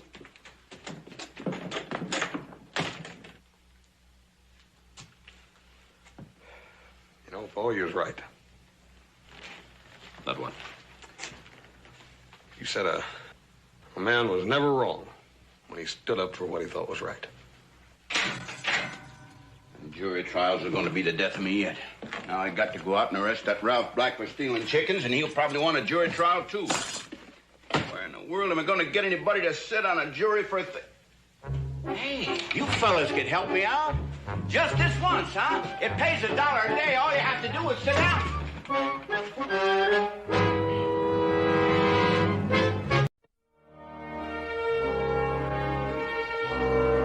We've been friends for such a long time, Ben. I'm sure you understand how I feel about it. Of course I understand it. I guess I'm just sentimental about the old place. What is it, Ben? Something familiar about that man over there. And besides, I don't really need the money. Of course. Well, what time is the next stage? Sacramento stage in about an hour. You sure there's nothing sooner? No, mister, that's it. Emily, excuse me. That man, I'm sure I know him.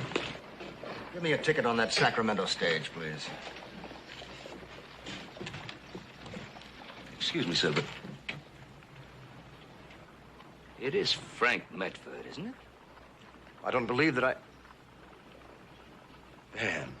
Ben Cartwright. Frank, doggone it. It's good to see you. I didn't know you were in this part of the country. I live here. Emily, I want you to meet Frank Medford, the bravest, finest man I ever knew. Oh, come on, Ben. Oh, it's true. It's true. This is Miss Emily Colfax. Pleasure, Miss Colfax. How do you do? During the wild days of my misspent youth, Frank and I conquered Nicaragua. The two of you? Well, there were a few hundred others along. Well, we didn't need them. At least he didn't need them. Well, I have to be getting home. Will you be in town long, Mr. Medford? Colonel Medford, ma'am. I don't know. My schedule is rather rigid. Long enough to have the pleasure again, I hope. Perhaps. It's been very nice seeing you. Goodbye, Ben. Oh, bye, Emily. Now, what are you doing in Virginia City? Well, I'm just passing through, Ben. I'm on my way to Sacramento. Well, you're going to have to spend a few days at my place. I have business. Look, after all these years, you're not going to get away as easily as all that. Well, No, Michael, it's you settled, seem very- Frank. It's settled. It's all settled. Now, come on. Come back. Here, let me take that. Got a step, Frank. You never could keep step, Cartwright. Hey! Hey!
There were only 6 good-looking girls in that whole village.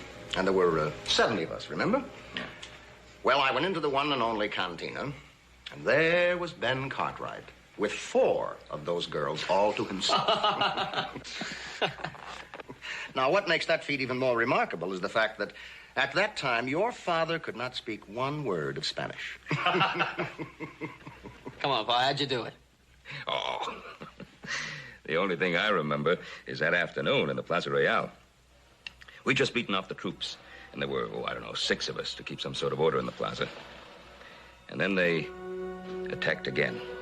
Maybe 100 of them charging down the street. The thing I do remember is Frank standing all alone in the middle of that plaza, bullets kicking up all around him, cigars stuck in his teeth, lighting grenades and tossing them as fast as he could. He broke up that first charge single-handed. It'd have killed every one of us. Frank, I think that's the bravest thing I ever saw.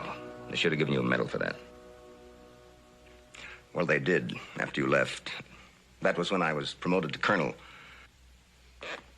After all, it's the least I could do for saving my pa's life.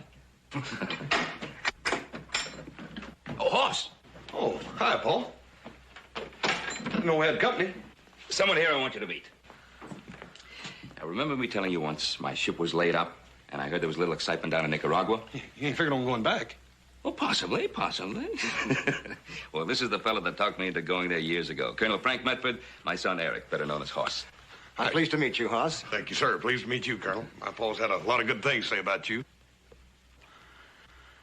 Paul, have you heard from Adam? Oh, yeah. I had a telegram. I think he's going to make the deal. Hot dogs. Then tomorrow, I'll go into town to see about the land. A little business deal we're working on, Frank. Little? We pull it off, it'll be about the biggest thing that's ever happened around here. Isn't it wonderful to be young? When you're young, every deal is the biggest. Yes, I remember.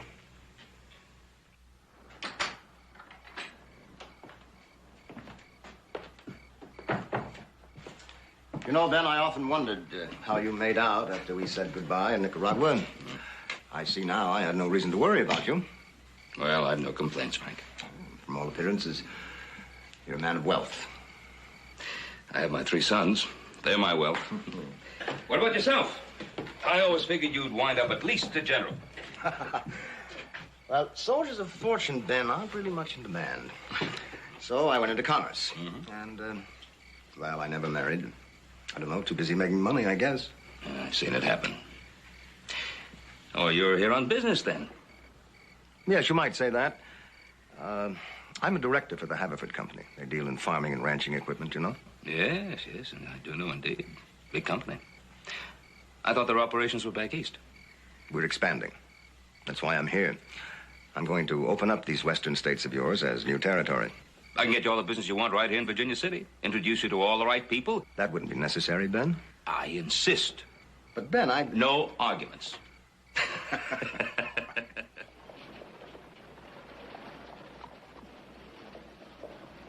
It was nice of you to drop by, Emily.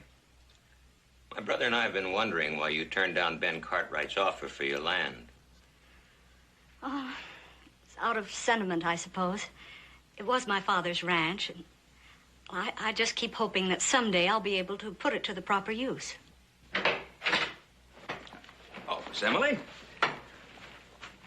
Frank, this is Asa and Will Flanders, one of my oldest and best friends, Colonel Frank Medford. And of course, you know Miss Emily. Yes, I do. Any friend of Ben's always welcome here. Pleasure, sir. How are you, do? sir? Nice to meet you. Colonel, this is a surprise. I thought you might have left town. Oh, I talked him out of that. As a matter of fact, he'll be here for a few more days, whether he likes it or not. I just thought I'd introduce the Colonel to some of the town's influential citizens. You're from the East, Colonel? Yes, New York and Philadelphia, mostly. I'm out here now trying to get the feel of this area. Anything specific in mind? I'd rather not divulge that at the moment, gentlemen. However, confidentially, don't be surprised if some big Eastern money moves here soon. Really? Yes, as a matter of fact, if things work out as I feel they will, the sky may be the limit. Well, this all sounds very mysterious and important. Well, I know that you gentlemen have business to discuss, so, Ben, if you have any other stops in mind. Well, Frank, I need a few minutes with Will and Asa, but I thought we'd have lunch. Fine. I have to be going, too. Goodbye again, Colonel. Miss Colfax. Oh, Emily, why don't you have lunch with us? Frank, suppose you take Miss Emily to the hotel, and I'll join you in a few minutes, if you're free. I would be honored, Miss Colfax. If I won't be keeping you from anything. Not at all. Well, gentlemen, a pleasure to meet you. Colonel?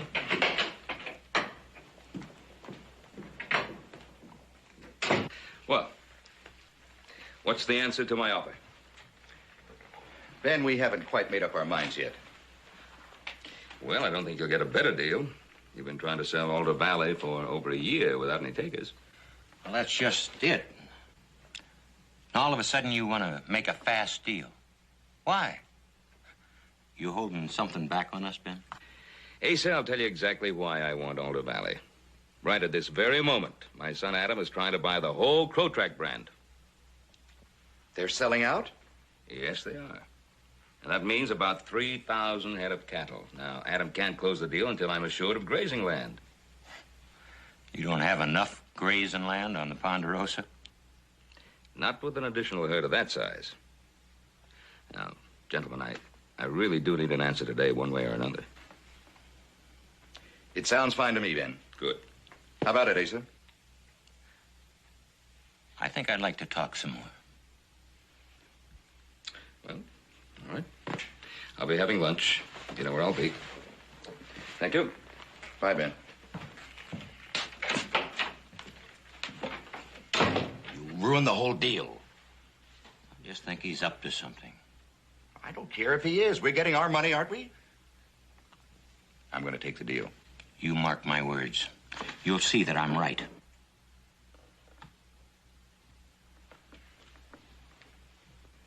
You didn't. I did. Rode right into the president's ball on a white mule. And won my bet with Commodore Vanderbilt. Well, what did they do? The president had me thrown out bodily. You deserved it. I agree. What hurts, though, is that he still hasn't given me back my white mule. Oh, now you are exaggerating. Well, lovely ladies always inspire me to my best efforts. Now, if you were to walk into Rector's or Delmonico's, I guarantee you'd turn every head. You do exaggerate. No. Not one little bit.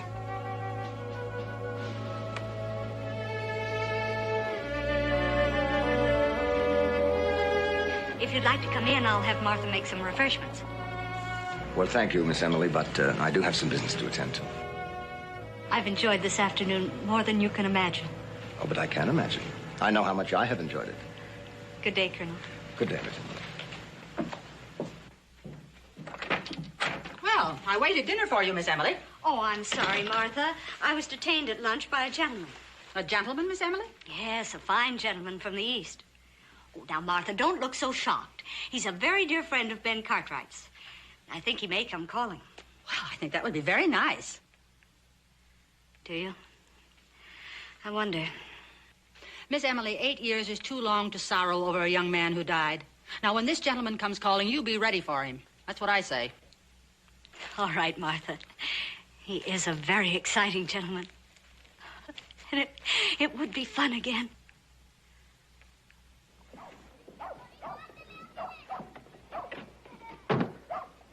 Clerk. Yes. How much is that ticket to Sacramento? $7.50. I don't seem to have that much on me. How far can I go for $2? Nowhere I know of. Mister, looks like you're stuck here for a little bit.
We can forget about this patent reaper of yours. Very high profit item, Mr. Austin. I can't store nothing that size. Same goes for these gang harrows and cultivators. But they move very fast, sir. You might not even have time to uncrate them. You drummers, you're all the same. You'd lie to your own mothers. Look, mister, the most I can see my way clear to taking on would be one of them plows. One plow? Out of all that I've shown you? One plow. That one, right there. I thought you were a man of vision and enterprise, Mr. Austin. Take it or leave it, mister. I will take it. Let me see now. That's $15 wholesale. Mr. Austin, I wonder if you could possibly let me have, say, $750 of that on deposit now. I pay on delivery. Yes, I know, but it happens I'm short of cash right now. Oh, ordinarily, I don't do business that way, but since you're a friend of Ben Cartwright's, all right. I'll draw up a receipt. Thank you, sir. Colonel, how nice to see you. Why, good morning, Miss Emily. What can I do for you, Miss Colfax? Oh, you two go on. I want to look at some material. Mr. Austin, as a matter of fact, I do have some other appointments. Why don't I come back later? No need. Won't take but a minute.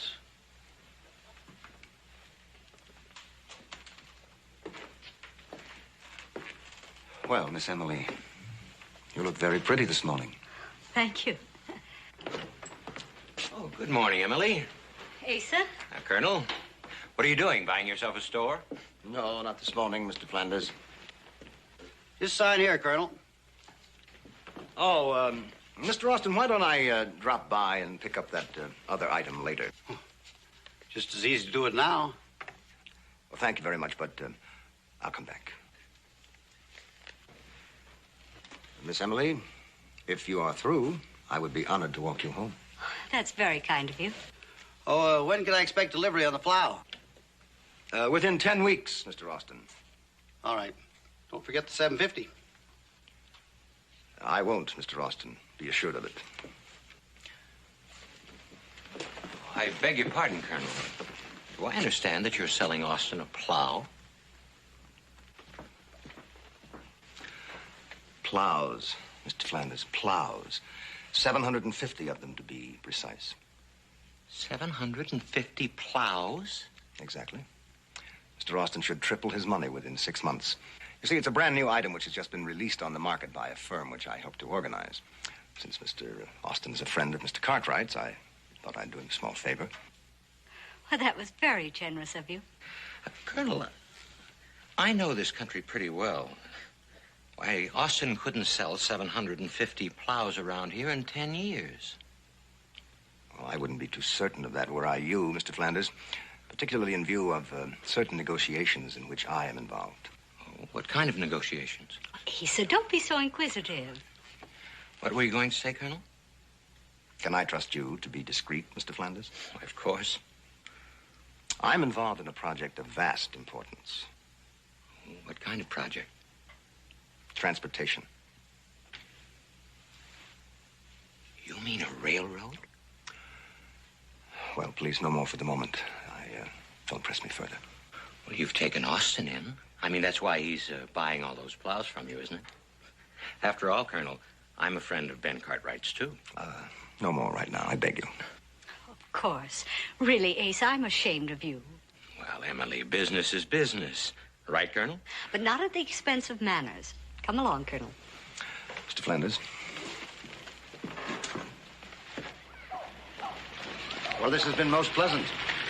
I'm sorry that our acquaintance has been so brief. Then you really are leaving tomorrow. Yes, I'm afraid that I must.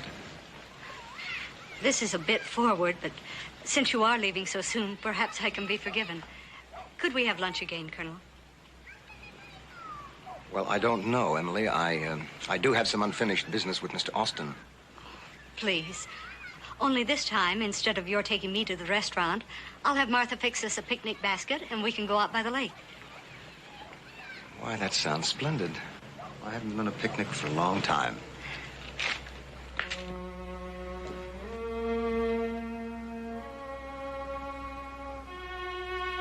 You've made this a very lovely afternoon, Miss Emily. Oh, just Emily, please. It has been lovely. I don't remember when I've known such peace and contentment. I hate the thought of leaving. Do you have to? Yes. Will you be coming back, Frank? That's hard to say, Emily. I don't suppose a man like you finds many attractions in Virginia City. Oh, that's where you're wrong. I have found more genuine friendship here in a day or so than I dreamed possible.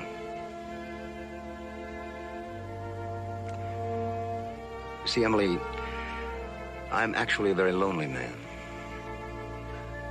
I find that hard to believe. Well, why don't you just stop? Settle down someplace. I can't, Emily.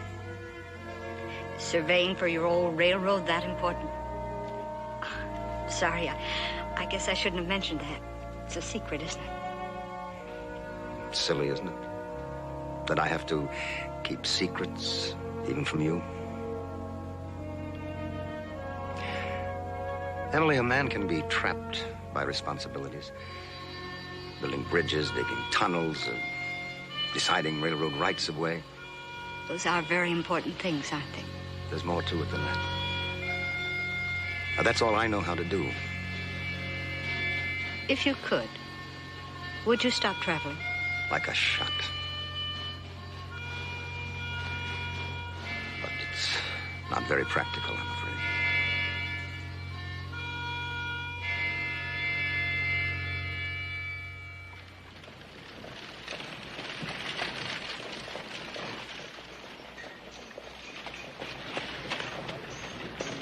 There goes the Colonel and Emily Colfax. He gets around pretty good for a stranger in town. Well, he probably seems exciting to Emily. She's led quite a lonely life these past few years. Colonel and his talk about big secret deals. I can't figure him. Then don't try, Asa. Maybe you better use your time helping me figure the taxes on the Smathers sale. Ah, that's penny-ante stuff. That's the trouble with you, Will. You don't think big like Ben Cartwright, or even the Colonel. You do the big thinking, Asa. I'll penny-ante our living. Doesn't it strike you as a coincidence that Ben Cartwright made a fast land deal with us just as the Colonel comes into town to scout for a railroad? Oh, Asa, from what you told me, the Colonel didn't really say all that. He didn't have to say it. It was plain without it. I tell you, Will, he and Ben are up to something. Then that's their business. Well, not when Ben Cartwright is using our land to make himself a nice fat profit, it's not. Where are you going?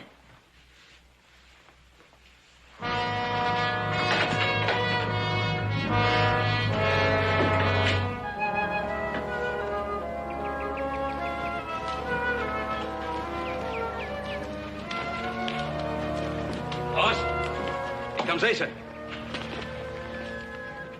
Asa, good to see you. Saved me a trip. Oh, about that option on Alder Valley? Yep, got to exercise that option before the time runs out. We need that land pretty bad. Adam's already on his way with that crow track herd. Yeah, he got it all right. I'm sorry to hear that. I came out here to get that option back. Asa, we made a deal. I wouldn't have made that deal if I would have known what you and the Colonel were working on. Colonel and I aren't working in anything. Colonel went to Sacramento yesterday. I just talked to him this morning. Oh. Well, I guess he's selling some of his farm equipment. About that other thing. That secret project he's working on. What are you talking about, Asa? Emily Colfax, that land of hers. He wouldn't be trying to do something with that, would he? Like the right-of-way to a railroad? Asa, what the devil are you talking about? All right, if that's the way you want to leave it. But I'm sure going to talk to a lawyer about getting that option back.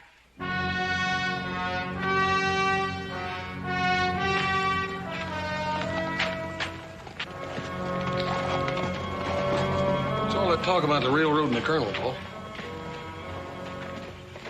I don't know. I'm sure going to find out.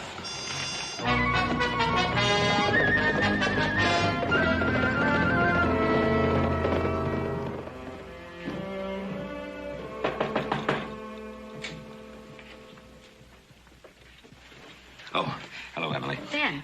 Do you know where I might be able to find Frank Medford? Won't you come in? Well, I tried the hotel, and they said they didn't know anything about him there. I've been trying to tell you he's here. Now, will you come in? Oh, thank you. He's upstairs washing up. I invited him to dinner. Oh, well, perhaps I'd better come Oh, back. no, will you join us? No, thank you. I really just want a word with him. I'm so pleased you introduced us. He's certainly a fascinating gentleman.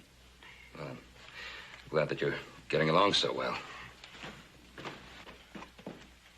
Why, Ben, I didn't expect to see you. Well, I didn't expect to see you either, Frank. I checked all around town, went to the hotel, and they didn't Oh, see yes. Well, they were full up. I had to go to a rooming house. May I, Emily? Certainly. Well, Ben, what is it? Well, thank you. Asa Flanders came out to see me, and he started talking about some project that you and I are supposed to be involved in. Asa Flanders? Yeah. He must be imagining things. Well, he seemed pretty positive, so... Oh, I don't know where he could get hold of such a wild idea, Ben. Ben, you're suspecting me of something. Oh, no, not Frank. No, of course not, really. Now, admit it. No, of course I'm not. Emily, what do you do with a man like that? Ben, you ought to be ashamed of yourself. You know, Ben, this must all stem from a slight misunderstanding which occurred at the general store this morning. Asa Flanders was there. He must have misinterpreted some of the things that I said. Well, I know Asa. He's full of suspicions and frustrations. Well, it must have happened that way. However, if anything does come up, rest assured you'll be in on it. That's very kind of you, Frank. Look, why stay in a rooming house? Why not come back to the Ponderosa?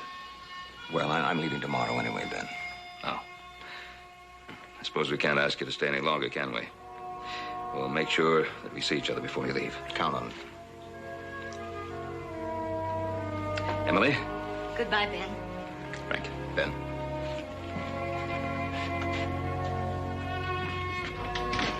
Frank, I didn't know you were leaving so soon. Well, I don't want to, Emily, but I have no choice. What about your railroad project? Our little secret? Well, I've done all I can on that, my dear. Now I really must be moving along. Frank, would you call for me in the morning with my buggy? I'd like to show you something. What are you scheming? You'll see. And now come in to dinner, or Martha will have our scalps.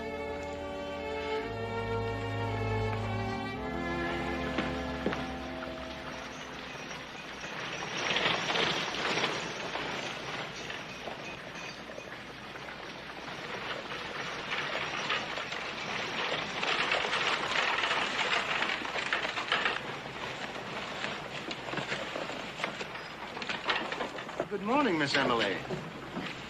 Good morning, Emily. I was just coming to have a word with you. Perhaps later. The Colonel and I are going for a drive in the country. The Colonel seems to enjoy looking over our neck of the woods. I'll be frank with you, Colonel. My brother and I'd like to be cut into that railroad deal of yours. Well, my dear Mr. Flanders, I've already explained to you I'm not at liberty to discuss that matter. Really, Asa? Well, as I said, Emily, business is business. Just tell me one thing, Colonel. What direction is that railroad coming into town? I'm sorry, I can't tell you anything at all. And now we must be going.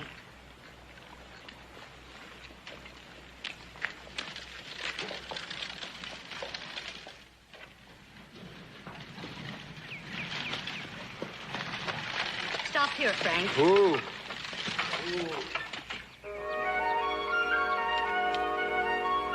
Oh, this place, what is it? It's mine. My father left it to me when he died. Why, it's beautiful, Emily. There's over 4,500 acres here. No one's living here? No one's working it? No. Seems a shame. You know, if it had been me, I would have had the house on that knoll right over there. I've had my eye on that very spot. Oh, you've got grass and you've got water all year round. Why, you could run 200, 300 head of cattle here with no trouble at all. Look at that meadow over there. That meadow is crying for corn and wheat. You'll still have plenty of room for your kitchen crop. Oh, Emily, there's so much that could be done here. Yes. But it takes a man to do it.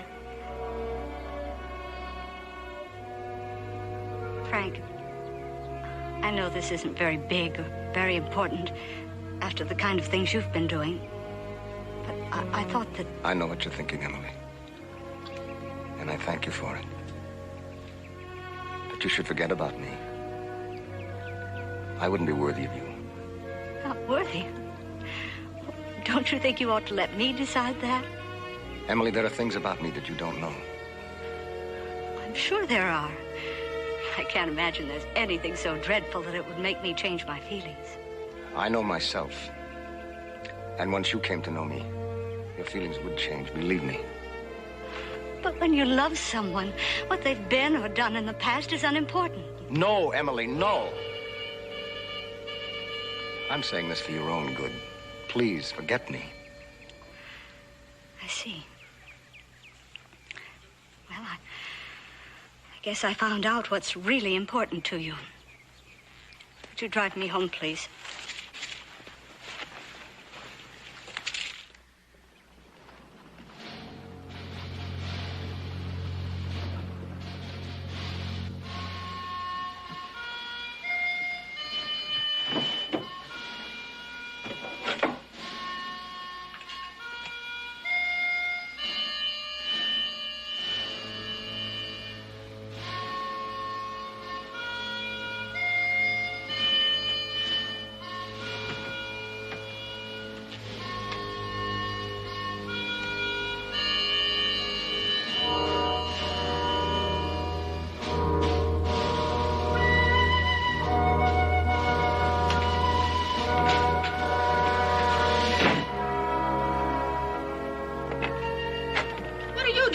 Emily! Now go away. Leave her be. Emily!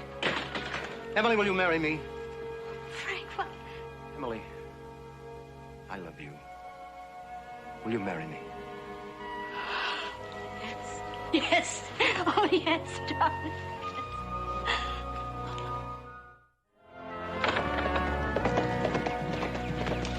Come in, Pa. 3,000 head of them. Herd's bedded down about 12 miles out. Adam said he'd drive him into the valley sometime tomorrow. Oh, that's great news. That's really good news. How is Adam? Oh, he's fine. Crew's all right, too. Good. What about the cattle? The cattle are just so-so right now, but they've been 2 days without water. Give them a couple of days in that valley, you won't find better-looking stock anywhere. Oh, that's great news, great news. First thing in the morning, we're going to take these supplies out to Adam. Listen, he said he wanted one of Hop Singh's apple pies and some coffee he doesn't have to chew. Hey, look, why wait till tomorrow? How come little Joe and I don't load it up and take it on out there now, Paul? That's a wonderful idea. Go tell Hop Singh to get that apple pie ready. Will do.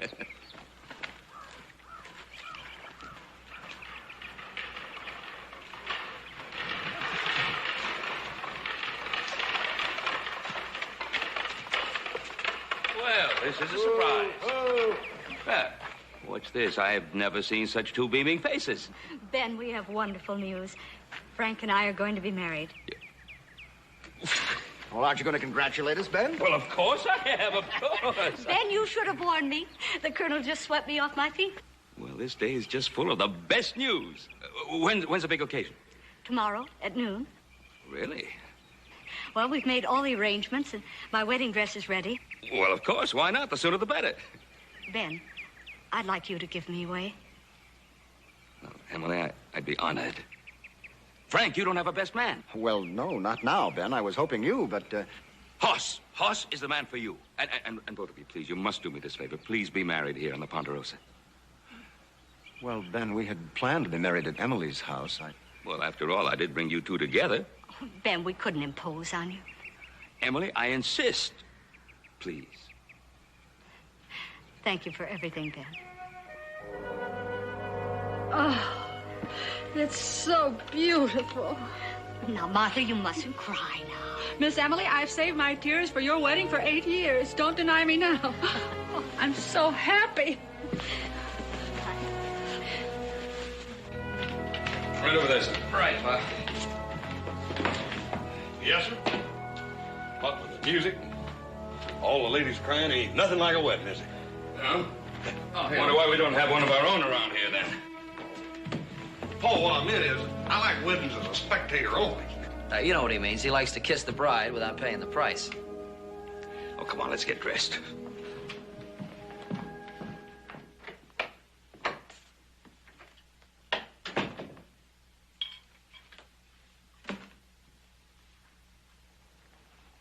If you're going to drink, go over to the saloon. This office is for work. I've been working, Will. I've been studying. I've been studying how Ben Cartwright stole this land from us. And then that lawyer Nelson saying we can't do nothing about it. Once and for all, Asa, will you get off that subject? We made a deal fair and square. Now stop trying to make something else out of it. Nights that I lay awake, thinking, planning, so that I'd know the chance. The big one, when it came. And then they stole it. Right out from underneath our nose. Asa, you sicken me. You're brooding over missed chances. Where do you think it's going to get you? Better than thinking like a penny-pinching bookkeeper all the time. My penny-pinching bookkeeper's mind is what's kept us solvent and respectable all these years. But this time I'm right, Will. Can't you see that a railroad right away through our valley could bring us a fortune? If I could only get that land back. We made the deal. Now get those suspicions out of your greedy little mind. Go home and sober up.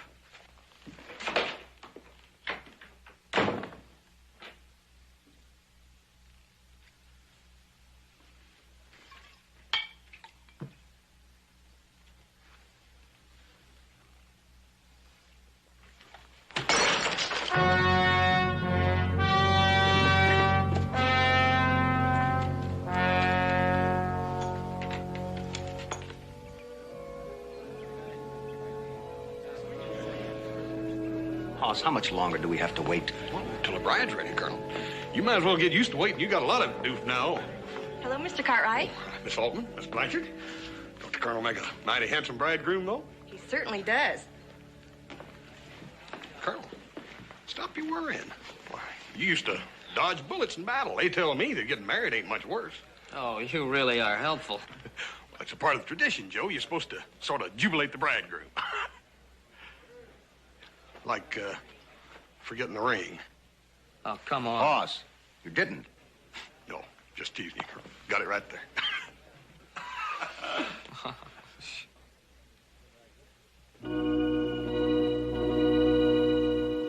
That's it.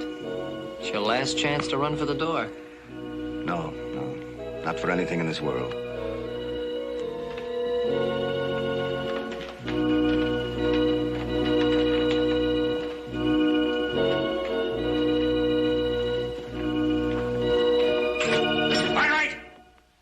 To you. Asa, please. I came here to get our land back.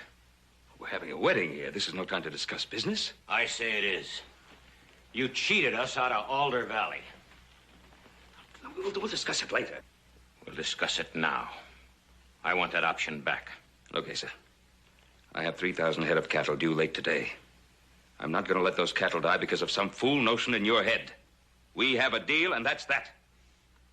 You really wanted that land for a railroad right-of-way. You and the colonel been conniving ever since he came into town. He said you're drunk. Now, please, what's... Admit it! You've been talking about that railroad coming through town. You said that he was involved in it. Now, you gonna deny that? I certainly am. My business here is my private affair. You have no right to question me. Asa, you've been prying into the colonel's business ever since he came into town. Asa, we've had enough of this. Now, please get out. You're all in this together. But I'm gonna get the truth out of you, Cartwright. You Cartwrights think you can get away with anything.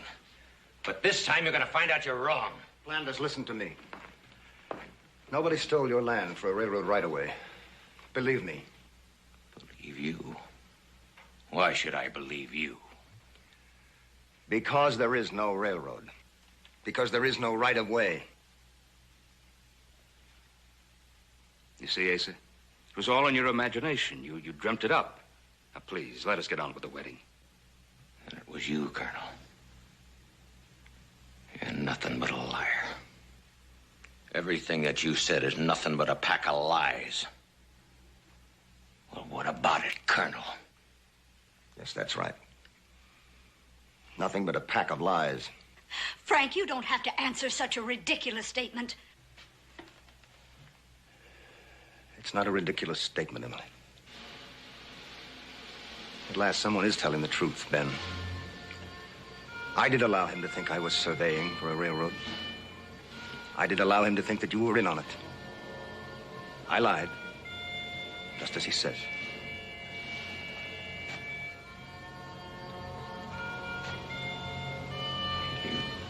Dirty, lousy. Let me make a fool out of myself. You made a fool out of everybody. Yes, sir.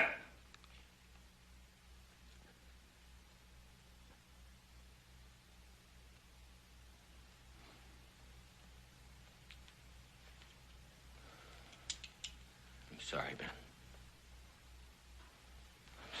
I'm sorry about everything.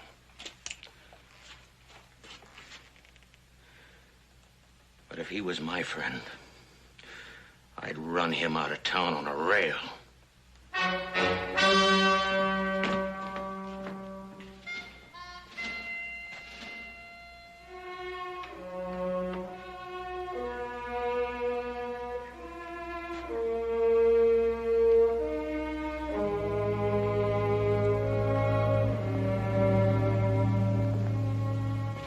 Emily, Who cares about an old railroad? No, it's not just the railroad, Emily. I lied about everything. I'm nobody. I don't know any of those important people I talked about. I'm not a director in a company. I'm just Frank Medford, a traveling salesman.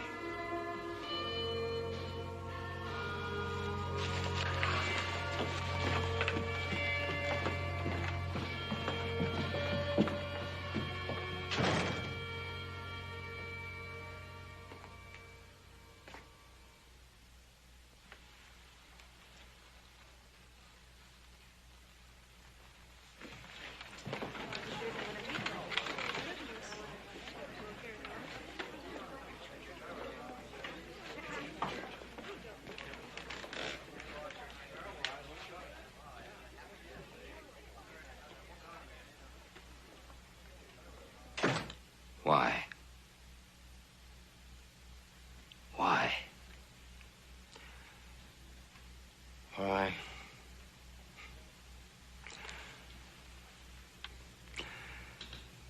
Because, Ben, ever since those days in Nicaragua when I was a so-called hero, when the village girls cheered us as liberators, nothing exciting, nothing important has ever happened to me.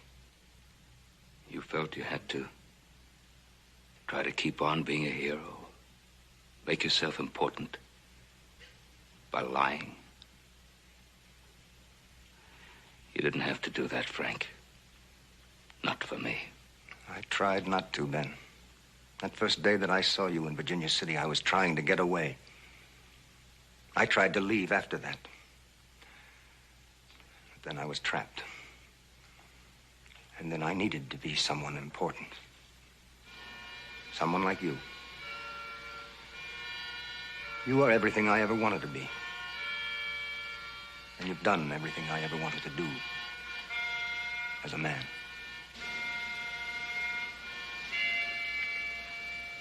One thing I did not lie about, Ben.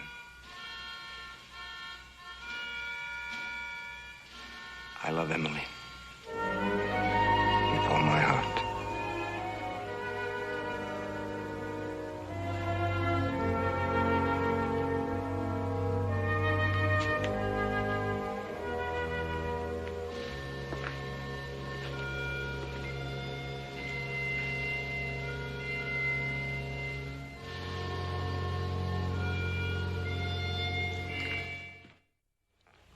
Ben, I don't want to hear any excuses for it. Excuses? I think what Frank did today took courage. A tremendous amount of courage. What he did in Nicaragua took a lot of courage. But what he did today, he humiliated himself before the very people whose respect and admiration he needed. That took a greater kind of courage. Ben, I'm a woman. There's something more important. A few minutes ago, I was going to be married to a man I thought loved me. He does love you. That's the one truth in his life. Truth. I've got to be sure. How do I know he wasn't lying when he said he loved me? Emily, tell me something. Have you been happy these past 8 years? Since that young man died on the eve of what was to have been your wedding? You know I haven't. Well, haven't you used your grief as a crutch to keep going? Well, Frank uses his lies as a crutch. I don't say he's right. But maybe we all need some kind of crutch occasionally.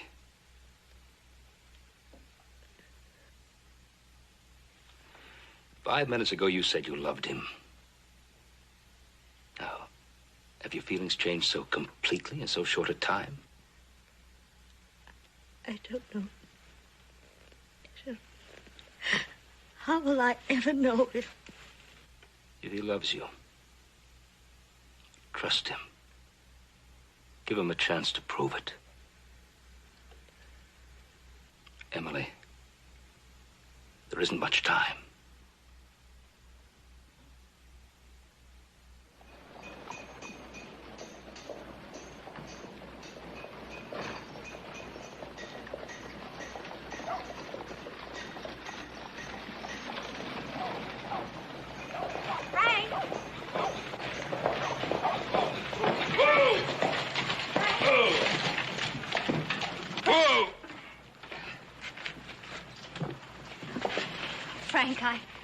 Frank, we have some unfinished business. Give me those bags. Emily, Now, you heard what Ben said. Emily, you know the kind of man I am. Yes, I know. But you're also the kind of man who was going to marry me. In spite of all you know, you still want to marry me? Yes. I love you, Frank.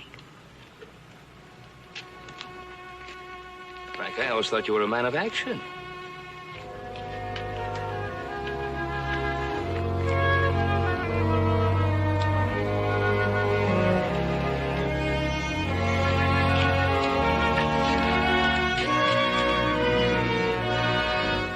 Thank you, Ben.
ফাগুন মাসের আগুন জ্বলা ভরা বসন্ত ঘুমিয়ে থাকা মনটা আমার বড়ই অশান্ত প্রেমের গাঙে সাঁতার কাটলে হাতটা আমার ধর চল নৌকা ডুবি খেলবো খেলা আজ দুজনাই চল নৌকা ডুবি খেলবো খেলা আজ দুজনাই ভালোবাসার পুরুষ পেয়ে অস্থির আমি গেছি হয়ে ভালোবাসার